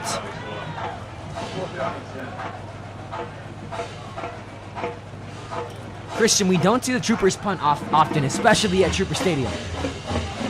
Definitely an interesting sight to see. We'll see how they deal on the return, though. As number 3 for Coronado, Blake Raddag will return. We don't see a punter much. However, Brandon Gomez set to send it away for the Eastwood Troopers. Rolling out. Still with the ball. What a mistake. What a mistake from the Eastwood Troopers. Flag flies, but that was we can use it. That was a horrible attempt at a trick play. Was that even supposed to be a trick play? I mean, I don't even know. I'm confused as to what they were thinking right there. The ball was held for too long by Brandon Gomez in a detrimental mistake because it sets up the Coronado Thunderbirds in very good territory. We'll see the penalty and who it is on. Coach Lopez definitely having talks with Brandon Gomez about that.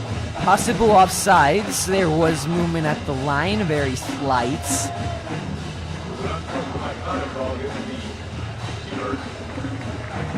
But it will be ruled an unsportsmanlike conduct on the Coronado Thunderbirds. But Christian, what in the world? I mean, I don't even have words for that. I don't know what Brandon Gomez was thinking in that moment, but it definitely is not helping his team out in the slightest. Flustered by the pressure, Coronado brought it by their D-line. But now the Thunderbirds are set up right at the 34-yard line. Handed off directly to Murray. Isaac Alvidrez with the stop for the Troopers. The Eastwood Troopers have had very present special teams mistakes against Pebbles and some slightly against El Dorado, but that possibly their biggest of the season. Handed off to Murray. Murray up the gut, looking for room. Can't get anywhere. Up for the tackle was Aiden Vera for the Eastwood Troopers. Under 9 minutes to play. Troopers really need to get a stop right here if they don't want Coronado to have any attempts of coming back in this game. 3rd down and short for Coronado. They send one deep safety. Wilson in motion. Fakes it. Here comes pressure. Leves trying to escape. Going up the middle. Flag flies directly. Slips a tackle. Another one. Leves gets still up and goes inside of the red zone. And now both players slow to get up. And he's hurt. Levis gets down. Still hasn't got up yet. He's shaking up right now. Cam Mason on the tackle. Levis is currently being attended to inside the 15-yard line at the 13. Trainer's coming out for Coronado. He's able to sit up, but it looks as though, from what we can see, grasping at his knee. No official word yet on an injury. However, it does seem to be paying special attention to his knee and leg. Play stops had 8 minutes and 3 seconds to go. Owen Levis currently being attended to. And he will get up. Penalty on the Coronado Thunderbirds. And he will walk off on his own, a bit assisted from his teammate number 1, Kason Golding. Levis put his body on the line on that play, Christian. You gotta give him credit. The Thunderbirds truly want it. They truly want it because not only are they on a district hole, but they have their coach in Mike Fry, who just everybody loves and holds strong feelings for. Principal of the Thunderbirds, Dr. Angelia Reina, described him as a leader on our campus and an amazing human being who makes a difference every day for kids. Proud to work with Coach Pry. The love and the pride that the West Side feels for the coach can be best represented rather recently, as Pry was recently awarded with the Unsung Coaching Heroes Award by Dave Campbell's Texas Football. The Coronado Thunderbirds, no matter how tough a play might seem, want to leave it all out on the line for their coach Michael Pry. To take the snap, the class of 26 representative sophomore Ben Wilson. 178 pass yards, 1 passing touchdown, 1 interception. He's completed 12 out of 20 passing attempts. Roll it out. They're going to use his mobility to the 40. Taken down ugly. Gain of about 5 on the play. Looks as though his head twisted just a little bit on the tackle. Brings up 3rd down and 14. You're missing Levis Christian. Is this field goal territory? You know, I think it's a bit too far right now. And the Coronado Thunderbirds, they really need to get a touchdown in this moment. Want to make sure it stays even. Don't want to try to go for field goals. And it looks like the offense will stay out on the field. 4th down and 8. You could make the argument if you're Coronado that this is field goal range for Owen Levesque. However, you're missing your starting quarterback and your starting kicker. You go with Ben Wilson in to take the snap. And timeout taken on Coronado. Really want to talk it over before they try this 4th down attempt. Christian, we know how dual threat Ben Wilson is. However, do you want to maybe run it with him, or do you want to give Ben Wilson a chance to air it out? It'll definitely be risky to try to run, especially having to get about 9 yards on the play. But if you do air it out, you do risk an interception. But at the same time, it's risk and reward on both sides, you know? Is this the right decision for Coronado? You've got 7 minutes and 16 seconds left in the 3rd quarter. However, you are down by 7, and you'll be turning the ball over to a Eastwood side gaining momentum. You know, so far the Troopers, they came out strong. They got their touchdown to start off the 2nd half. Unfortunately, on their 2nd drive of this half, they were stopped going 3 and out. So Coronado, unless they really trust their defense, they're going to go for it. 4th down. Mark him right at the 32-yard line. 3 out left, 1 right. Wilson takes the snap. He'll pass. Here comes pressure. Wilson having to dance around. He's going to run with it to the 30, the 25, the 20, and it's enough for the 1st down.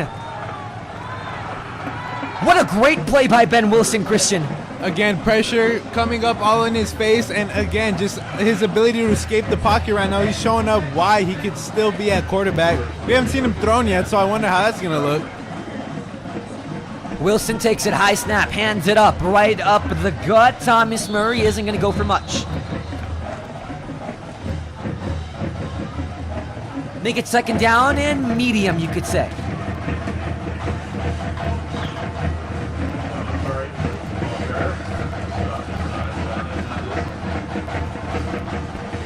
Murray already with 1 touchdown tonight. Hand it off, this time not to Murray, but instead Cody Hunt. It goes for no gain, 3rd down. And again, Jonathan Hernandez coming up big when his team needs him. We saw the sack and the tackle for loss, and again, stopping him in his tracks. As there's an injured player for Coronado right now. Jonathan Hernandez, a force not to be messed with. Current offensive lineman being attended to on the field. Going back to Jonathan Hernandez, however, 3 sacks so far this season. 4 tackles for loss, not including this game so far. 3rd down and 8. Coronado going back to regroup on the sidelines. Current player being attended to. We cannot make him out. But it's an offensive lineman. And Christian, offensive linemen are the ones most prone to injury. Definitely, especially with all the pressure that they have. Their knees take out a lot of toll on them, and it's just really scary to be an own lineman sometimes. Still being attended to on the field after the run by Cody Hunt. We'll take a little break. We'll be back on the Eastwood Performance Athletics Network.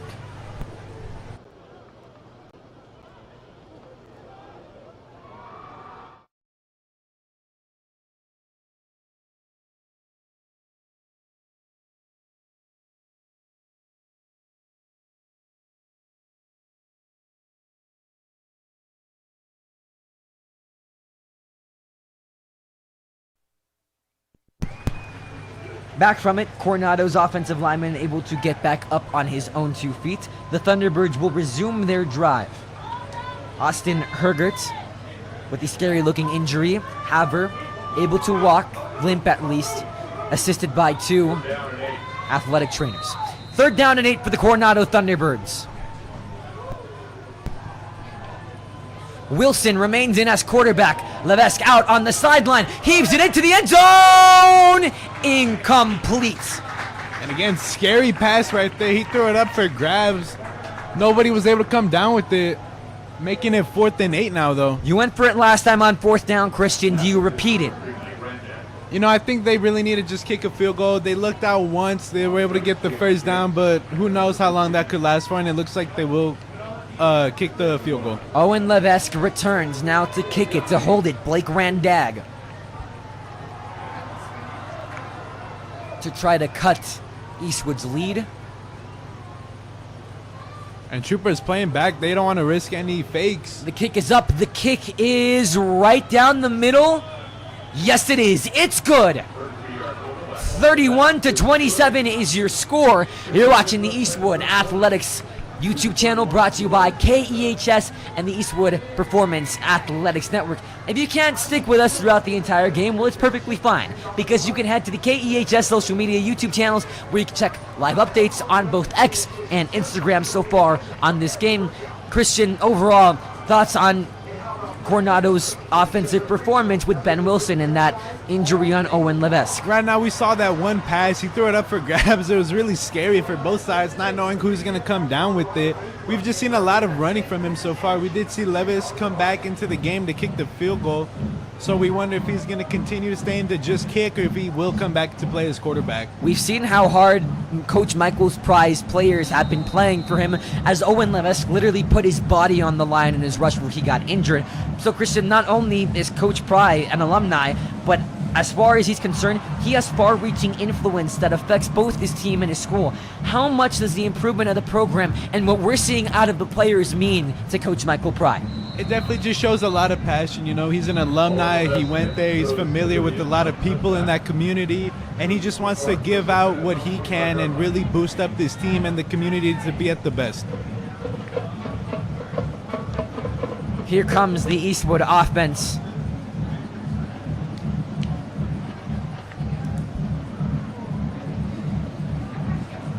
Able to notch in 3. Are you giving your defense a very needed break so far this game?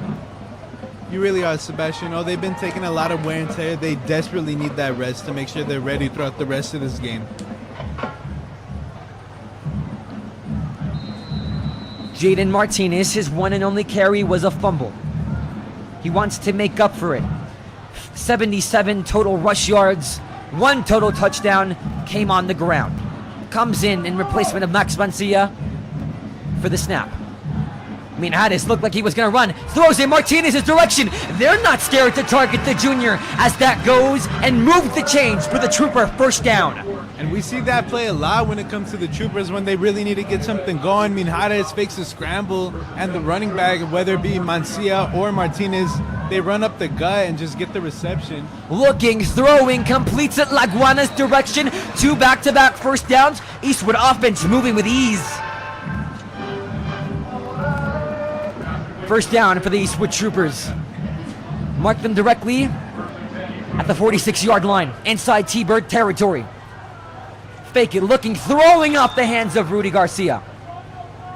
And again, we've seen that a good amount here in this third quarter. Minhares, easy passes, just overthrowing them slightly. Rudy Garcia is not scared to make the movements necessary to get the Troopers points. We saw earlier on his attempt to put the ball past the pylon. He is not fearing any outcome like last week with the touchback against El Dorado. Evan Minhares facing pressure, now moving out, scrambling and hit rather hard, or at least landed from a hit towards his ribs. Gets up, everything okay. Third down for the Eastwood Troopers. And again, Minhares is just a quarterback who's not afraid to put his body on the line and do whatever it takes to get that yardage. Third down and 7. Eastwood in risk of punting for the second time today. Fake it, looking, throwing. Alex Sanchez's direction, it's complete. Is it enough to move the chains for the first down? Yes, it is. Move them right on to the 35-yard line.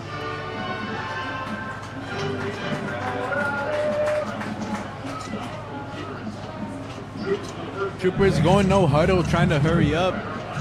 Rolling out, Minhares to the right. Ramon Looking, Laguana. throwing, Laguana's direction, it is heavily contested and in. Everybody say Eastwood touchdown. And again, Minhares faked everybody out, thought it was going to be a run. Ramon Laguana got the separation. We have a replay going to show that right now. But again, Laguana just his speed. He's a track star, you know, he's district. He made districts, and it's just really showing it off right now with that separation and an incredible catch. That is La Guana's third touchdown this year. And what a play. Minhares threw it up, heavily contested, and was able to thread the needle, find the exact positioning. Diego Rivera's kick is up, the kick is good. Life comes back to this very stadium as Eastwood leads by 11. Christian, there is no underestimating it. What a pass. It was an incredible pass, but what an even better catch, too. I mean, Ramon Laguana, 2 defenders, all in his face, jumping catch, came down with the ball, and just amazing job to make sure he held and maintained possession of it. There is no underestimating Jaden Martinez. He had a throw to him. He did not fumble.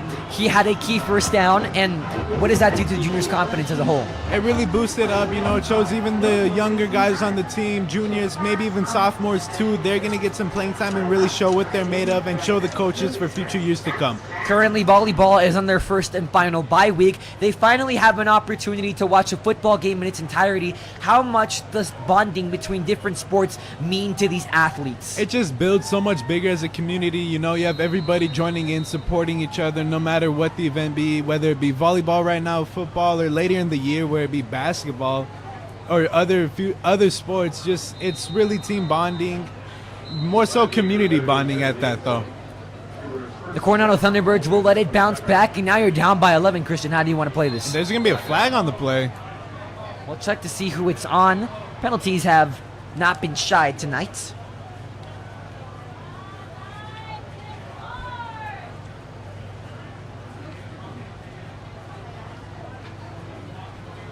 Head referee talking with Coach Lopez on the Trooper side. It seems as though most likely it's going to be on Eastwood.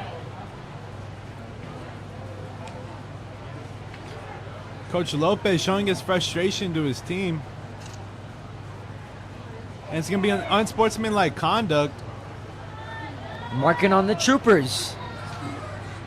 Both teams now with their handing of unsportsmanlike conduct. They'll move back, the chains move forward. It'll be better starting position for the Coronado Thunderbirds right at the 40-yard line. The big question is Owen Levesque good enough to come back? He is not. Ben Wilson will take the snaps. Coronado getting the ball at amazing field position on their own 40-yard line. Down by 11, under 5 minutes to play in the third quarter. Wilson takes the snap, hands it up the middle to Thomas Murray. Murray is not going to go anywhere. And Higuino Balderrama met him at the line and stopped him. Higuino Balderrama has had his injury issues so far. However, when the Troopers have needed him, Higuino Balderrama has come up in a very impactful way. Gain of only 1 yard.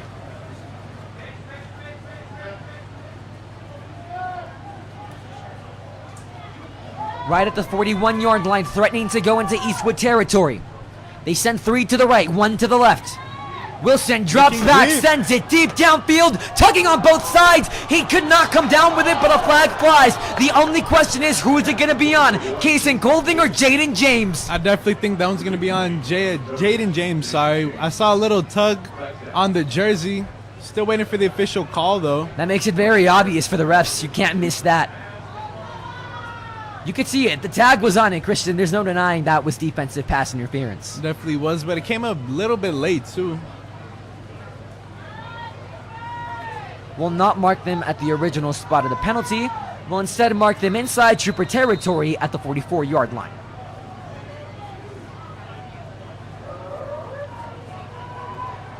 Wilson takes it, hands it up to Murray. Murray cannot get anything going. He's had trouble advancing yardage in the second half, Christian.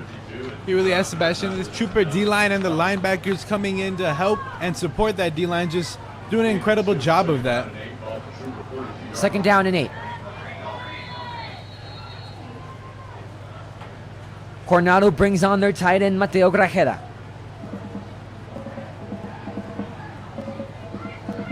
Substitution for Eastwood being made. Jaden James goes out. In goes Isaiah Zamora.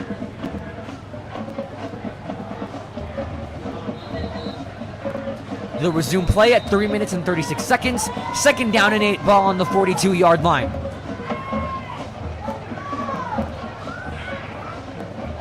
Takes the snap, hands it off. Murray again cannot advance.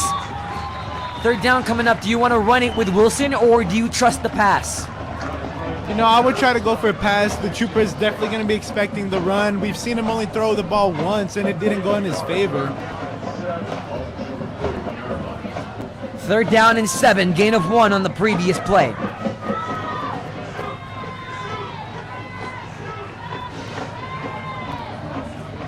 Wilson takes it, rolling out. Here comes the pressure, connecting, open man, Randag. But Randag is going to be dragged short of the chains.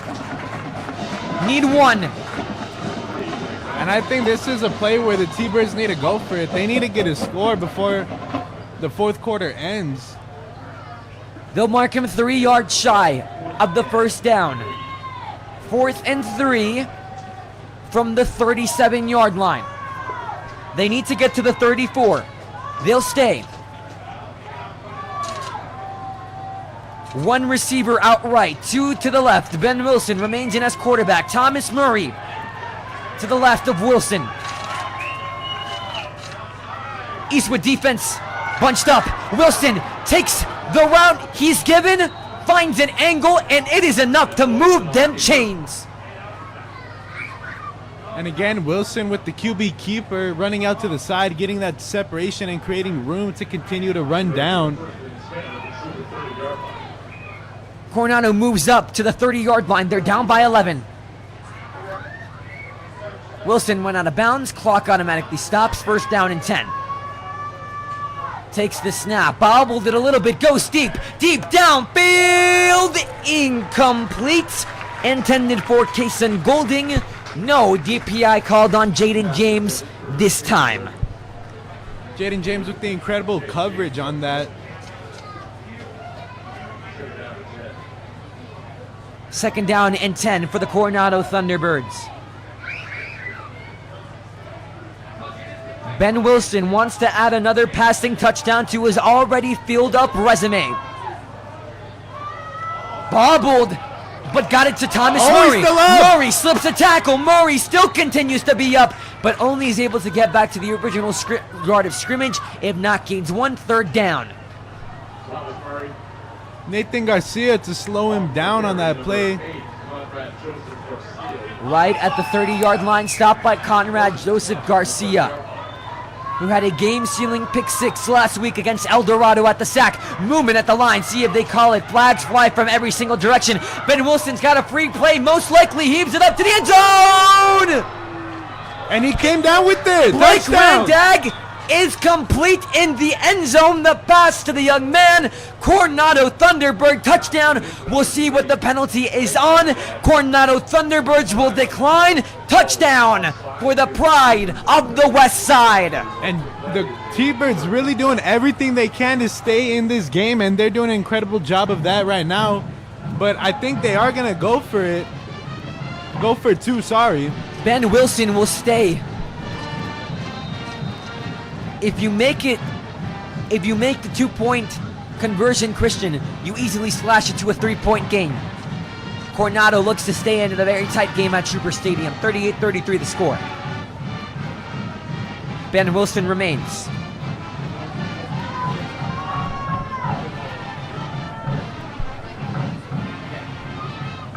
Takes the snap, looking, throwing middle of the field, cannot connect with Kason Golding. We remain 38-33. You're watching the Eastwood Athletics YouTube channel, brought to you by KEHS Women Broadcast and the Eastwood Performance Athletics Network. Christian, a select few of both Coronado and Eastwood's coaches share a very special connection that goes all the way back to their college days, as 6 total coaches on the sidelines tonight competed for UTEP back in their heyday. That includes, believe it or not, head coach Mike Fry, who was an offensive lineman in the late 1990s. Former running back Trayvon Hughes, now running back coach, His career was from 2015 to 2019. He had 2,265 total carries, rushed for over 1,000 yards. He also includes Nathan Jeffrey, Adam Ayala. For Eastwood, it's both head coach Julio Lopez, a wide receiver, and offensive line coach Nathan McCage. Christian, does that add to any fierce competition these coaches may have for each other tonight? You know, I'm sure they're going to try a little bit extra to get that win and kind of rub it in the other guy's face. But both coaches, or all coaches at that, are doing an incredible job in this game to really show their team what they need to do. Trayvon Hughes was called by Sam Guzman as one of the best to do it at UTEP. It'll bounce. Unlucky for the Eastwood Troopers. Max Mancia will take it out and will go past the 20 to the 21-yard line.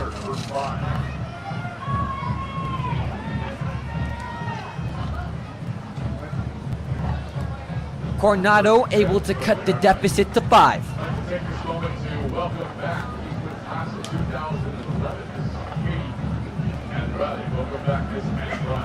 Trooper sideline in huddle with the coaches, talking it over before they start this drive. Is it necessary to play hurry-up offense here, Christian? Definitely not, Sebastian. You want to do as much as you can to run this clock down, but at the same time, you want to get that momentum, push downfield, try to get a score.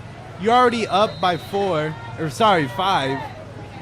And you just want to remain that lead, make sure you don't give the opposing team any chances to come back. But they definitely do need to run the clock out, in my opinion. Minjares takes the snap, looking deep downfield. He heaves it up right down the middle. Garcia's direction off the hands. They're trying to go deep right at the blink of an eye. But Christian, just like Ms. Hake's orchestra teacher tells us, you got to play the right notes at the right moment. Is Eastwood playing the right notes by trying to go hurry up tonight during this moment? They're intimidating the Thunderbirds right now. They're making sure they feel rattled and scared to continue throughout the rest of this game. But I'm not sure it's the appropriate time to do that. There's still a lot of game to play left. You really want to run out the clock. Minjares takes it, tosses it. Max Mancia's direction, makes a move. Not taken down yet, and finally met by the Thunderbirds. It'll be 3rd down and long for the Eastwood Troopers. Gain minimum yardage on the toss to Max Mancia.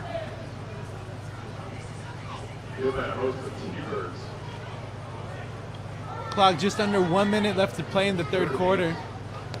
Minjares takes the snap. 2 on both sides. Looking, throwing, the ball is tipped. Jaden Hickson was able to get a hand on it, brings up 4th down, and the Troopers will more than likely have to punt.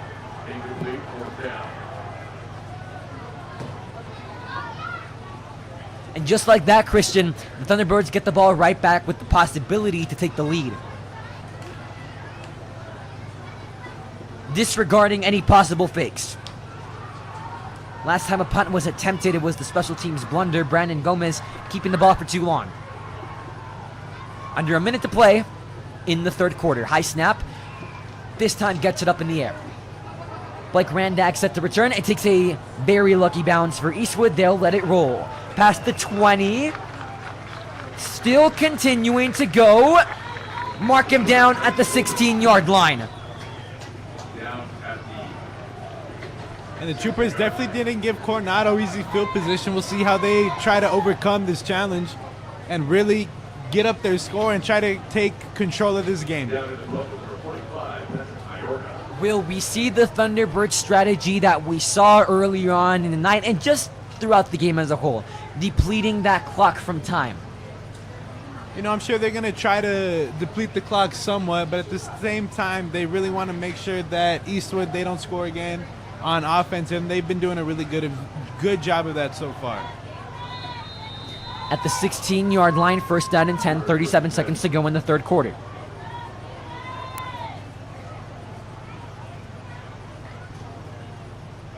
Fake it. Here comes pressure. Jaden brought down. Jaden Serrano found an avenue and takes down Ben Wilson. It's a sack for the Eastwood Troopers.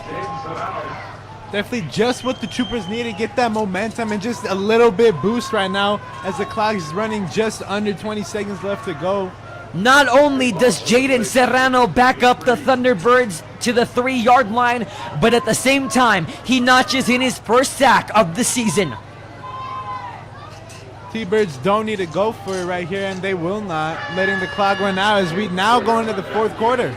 We reach the end of the third quarter. Eastwood 38, Coronado 33. You're watching the Eastwood Performance Athletics Network, live presented to you by KEHS and EPEN. Christian, overall, the Trooper is able to add on to their lead, but Coronado threatening to cut it. You know, Coronado, they've been doing a really good job. They let the Troopers score on that one possession when they came out of halftime. But since then, they've been doing a really good job of containing everybody on the Trooper side. We talked about this earlier on, Christian, the fact that, yes, Coronado is currently 1-4. Yes, they're on a 4-game losing streak. However, those first 2 losses, they were by 1 possession, 3 points in tally. But their next 2 losses, they came by double digits, 2 possessions or more. And Christian, it is because of that, has Coronado done a good job tonight? No matter the results, have they been able to contain that rolling ball from becoming an avalanche? I really think they have, Sebastian. They're putting up a huge fight. They started out strong, starting out 9-0 to begin, and they're just making it very hard for the Troopers to come back. But in those games that they lost, one of them was against Pebble Hills against the double digits, who the Troopers won, but they still did not go down without a fight, Sebastian. The pride of the West Side will have a very tall task at hand, starting at the 3-yard line, 2nd and 23 after the sack. 2 to the right, 1 out left. Eastwood expecting a trick play. They do. Is this the right decision? Wilson takes it out and able to avoid the safety. Definitely a scary call for the Thunderbirds. Fortunately, Wilson was able to get out of the end zone to prevent the safety from happening. Eastwood knew it right away. They were expecting that trick play. 3rd down and 20. Ball at the 6-yard line. Do you pass here? You know, it will be a bit scary to pass. You have the possibility of getting sacked and maybe getting a safety. But at the same time, you really need to get this first down. The T-Birds are down by 5. High snap. Rolling out. Gets his blocks. Wilson, can he run with it? Taken down. And again, Jonathan Hernandez coming up big, getting another sack for his team. Eastwood not going to let Wilson go anywhere. Another sack for the Eastwood Troopers. This Eastwood defense struggled early on, but have come alive during the second half of play. Coronado not having a lot of room to punt the ball. You wonder if the Troopers will be able to block it. They'll have a very tight punt. Isaiah Zamora as the returner for the Troopers. Lucas Gonzalez is set to kick it away. Owen Levesque only returned to kick a field goal after he was aided off the field.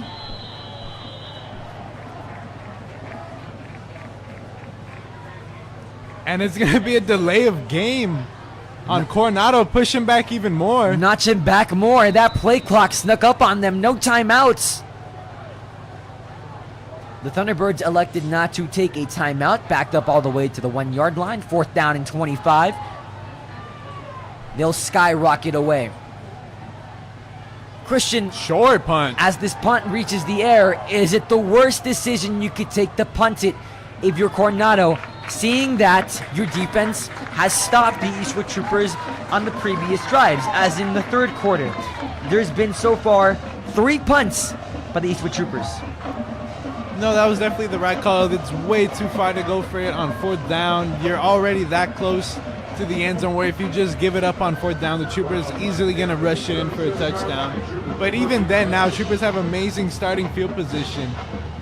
In their past 3 possessions, Eastwood has punted twice. However, now, as you stated, they get relatively great field position right at the 37-yard line. 1st down and 10 for the Eastwood Troopers. Minhades takes it, hands it off Max Mancia's direction. Both running backs have had a lot of trouble with the running game.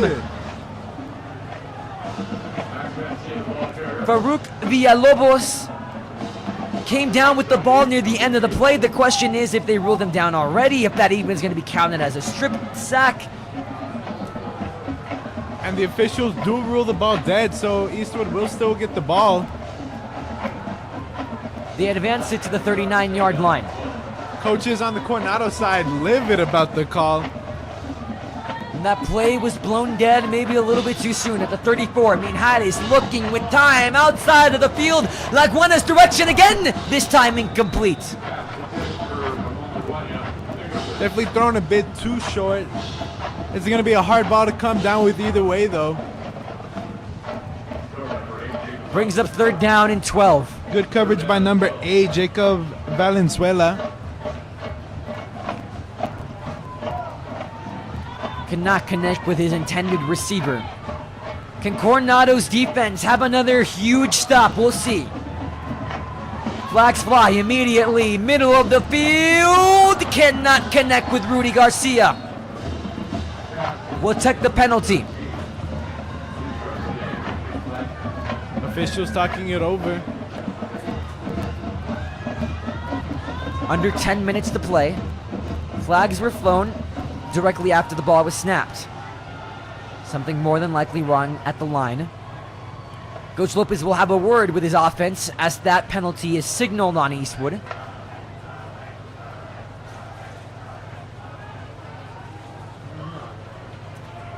Here's it to be an official call. And Coronado will decline it, making it 4th down now. Signed on Eastwood.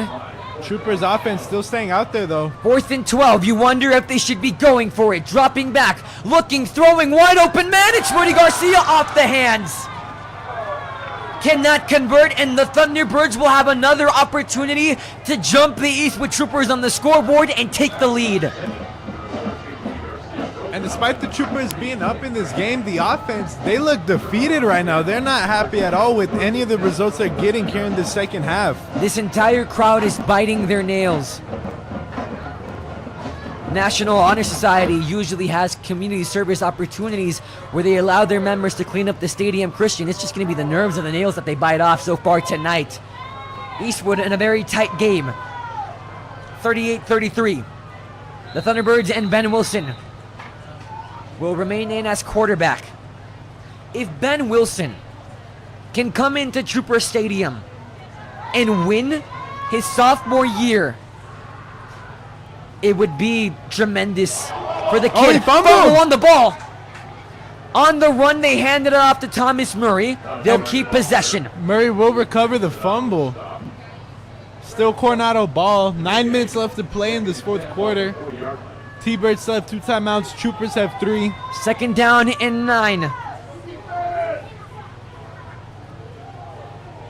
2 to the right, 1 to the left. Under 9 minutes to play. Fakes it, tosses it. Randag's direction. Randag, as the lightning bolt strikes, he's taken down to set up a Thunderbird 3rd down. And Isaiah Ceres saving his team. 3rd down, minimum gain. Makes it manageable. Is this 4th down territory of your Coronado, Christian? I think you definitely need to go for it right now. You really need to get a score and continue to stay alive in this game. But at the same time, the Coronado defense is doing absolutely incredible, stopping the Troopers multiple times. Takes the snap. Wilson looking, throwing. Randag's direction. Met with a harsh reception. And Corby Wagner met him on that one. Corby Wagner looks to make a statement on this team, Christian, because not only has he genuinely not played football as he's described, but at the same time, his first year on varsity, transferring from baseball, he looks to prove that he's a real dual-threat athlete. And he's proven that right now, Sebastian. 4th down and 1, a key one for the Coronado Thunderbirds.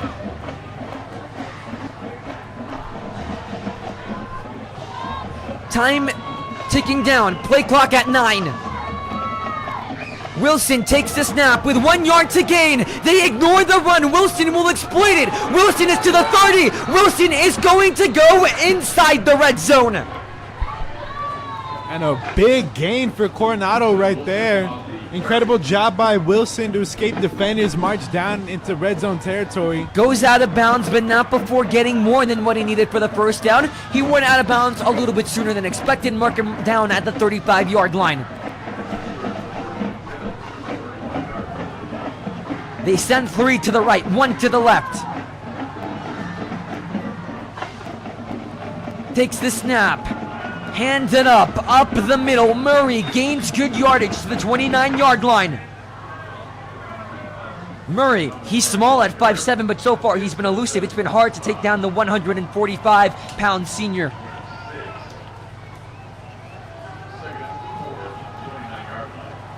Second down and 4. We're under 7 minutes to play. Coronado dominating possession of the ball. They send 3 to the right, 1 to the left. High snap. Murray down the middle. Looking for more yardage. Breaks out enough for the first down right at the 20-yard line. Corby Wagner again with the tackle.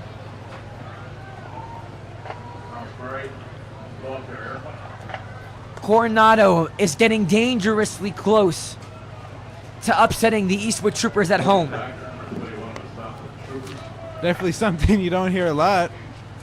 They look to shock Eastwood in their home stadium, ironically enough. Lightning strikes far from this very stadium. The Thunderbirds quite literally bringing the thunder. High snap. Wilson almost couldn't contain it, but he does. Bobbled it. Now going and finding an avenue for positive yardage. You have to give it up for the sophomore. He's been a real asset through both the pass and the run, and even as a receiver. What would it do for Ben Wilson if he's able to pull off an unexpected victory in this stadium only as a sophomore? He's just going to get a lot of props from everybody on the Coronado community. Really coming up big when his team needs him the most, especially as a quarterback, coming in as a wide receiver. Coronado is not scared to drain that clock. They know how fast Eastwood can score. However, have yet to be put in a position this year to need points. Hand it off to Murray, right up the middle. And right now, I don't think Coronado's going to risk throwing it, risking an interception or stopping the clock. They really just want to milk it out and try to give Troopers the least possible chance to come back if they do score. If you can't convert this third down, do you take the field goal? Definitely not. I think the Troopers will run up the clock if they get the ball back. You need to get a touchdown in this moment.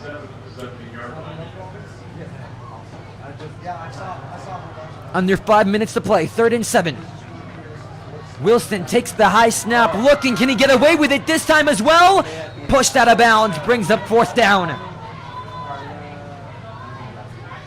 And the game clock stops. Coronado with 2 timeouts, Eastwood with 3. Can you bank on your defense to get you the ball back as Owen Levesk is coming out?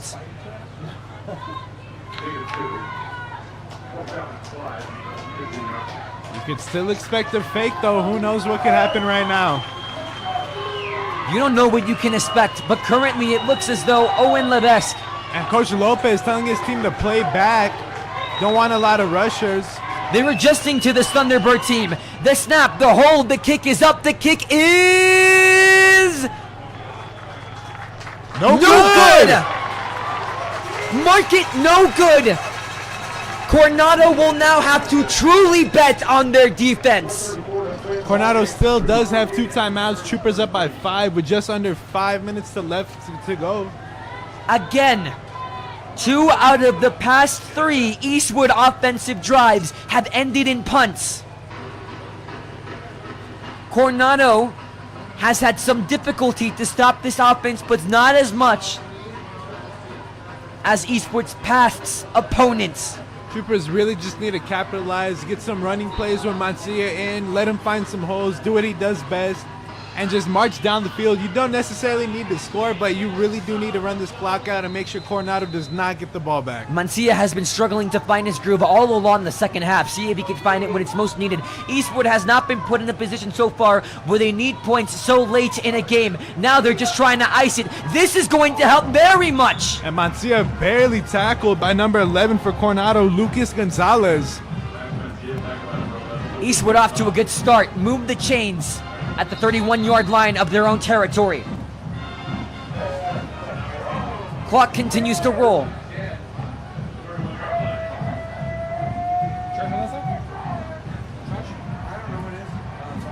Have it a word. Eastwood has been good about not spending so much time communicating with their sideline, unlike Coronado, but now necessary. Also depletes that clock and is depleting that play clock as well, under 20 seconds to snap it. Lopez making last-minute adjustments. Motions both Penalosa and Rudy Garcia. They're out left. One man on the right. Hands it up, Max Mancia's direction. Mad Max slips one. Mad Max to the 40. Enough for the Eastwood first down. And again, Max Mancia just coming up clutch when his team needs him. Just under 4 minutes left to go. But right now, I'm sure all the coaches are stressing on ball security. Do not let Coronado get another chance to come back. Eastwood has had a lot of trouble when it comes to fumbling. However, that doesn't mean they are deterred from utilizing all their assets, as Jaden Martinez, still, even though he had a fumble on his first possession, caught a pass that led to a key Trooper touchdown. 3 minutes, 17 seconds to play. Up by 5, hand it up. Max Mancia has been able to be in his element. A very harsh hit delivered by Sebastian Guarrieta. It seems as though everyone's named Sebastian tonight, Christian. Timeout taken by Coronado, really talking it over. Christian, what do you have to focus on? 2nd down and 5, the first time you stop this offense on this drive. They just, Trooper side, they really need to rush the ball, hold on no matter what. Don't let any mistakes happen on this drive. This is very crucial. Coronado, they just need to play as aggressively as they can. Need to stop the Troopers and do everything in their power to make sure they stay in this game. Eastwood survived El Dorado last week at the sack. Can they do the same tonight? We'll see right now, Sebastian, but right now the Troopers are having a hard time of doing that. Starting off, they didn't have a really momentum going into this game. Starting off the score at 9-0 with Coronado on top. Definitely not what they're used to, so they're still kind of coming back from that. You're watching the Eastwood Athletics YouTube channel, brought to you by KEHS Film and Broadcast and the Eastwood Performance Athletics Network. Sebastian Perez Navarro alongside Christian Salazar. Coronado down to 1 timeout tonight. 3 minutes, 8 seconds to play. Eastwood down at the 50. 2nd down and 5. Minhades will take it in himself. Spinning, enough for the first down, and way more than what he needed. Takes Eastwood down to the 39-yard line of Coronado territory.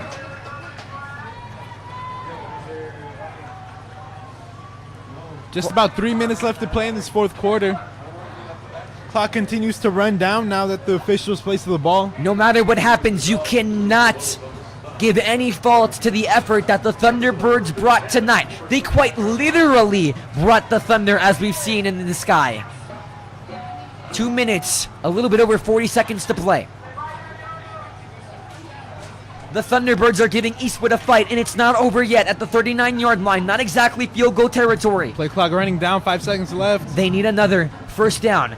Minhades will take it with his legs. Minhades will advance it past the 35 to the 34-yard line. Evan Minhades, so far this season, before this game, 59 total carries, 393 rush yards with 6 rushing touchdowns. No rushing touchdowns today. However, very vital plays. And timeout taken by Coronado, trying to stop the clock. Troopers have it, 2nd and 2. For the Coronado Thunderbirds, they'll face El Dorado next week. Both of these teams tied for last in their district. El Dorado, currently on their bye, have yet to win a district game, and so far it is looking the same for the Coronado Thunderbirds. If they cannot stop the Eastwood Troopers in this pivotal point in the game as they burn their last timeout. For Eastwood, next week they travel to the SAC to take on Americas, who is currently playing against Pebble Hills.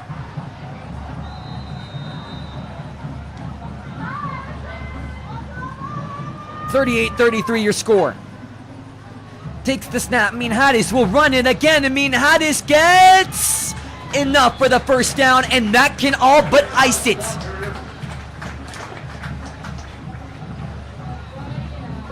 And the clock will start up again. 2 minutes left to play in the fourth quarter. Two vital games coming up for both of these teams. Coronado to stay alive in districts. Eastwood to clean up that margin and see if we can have a true decisive first place.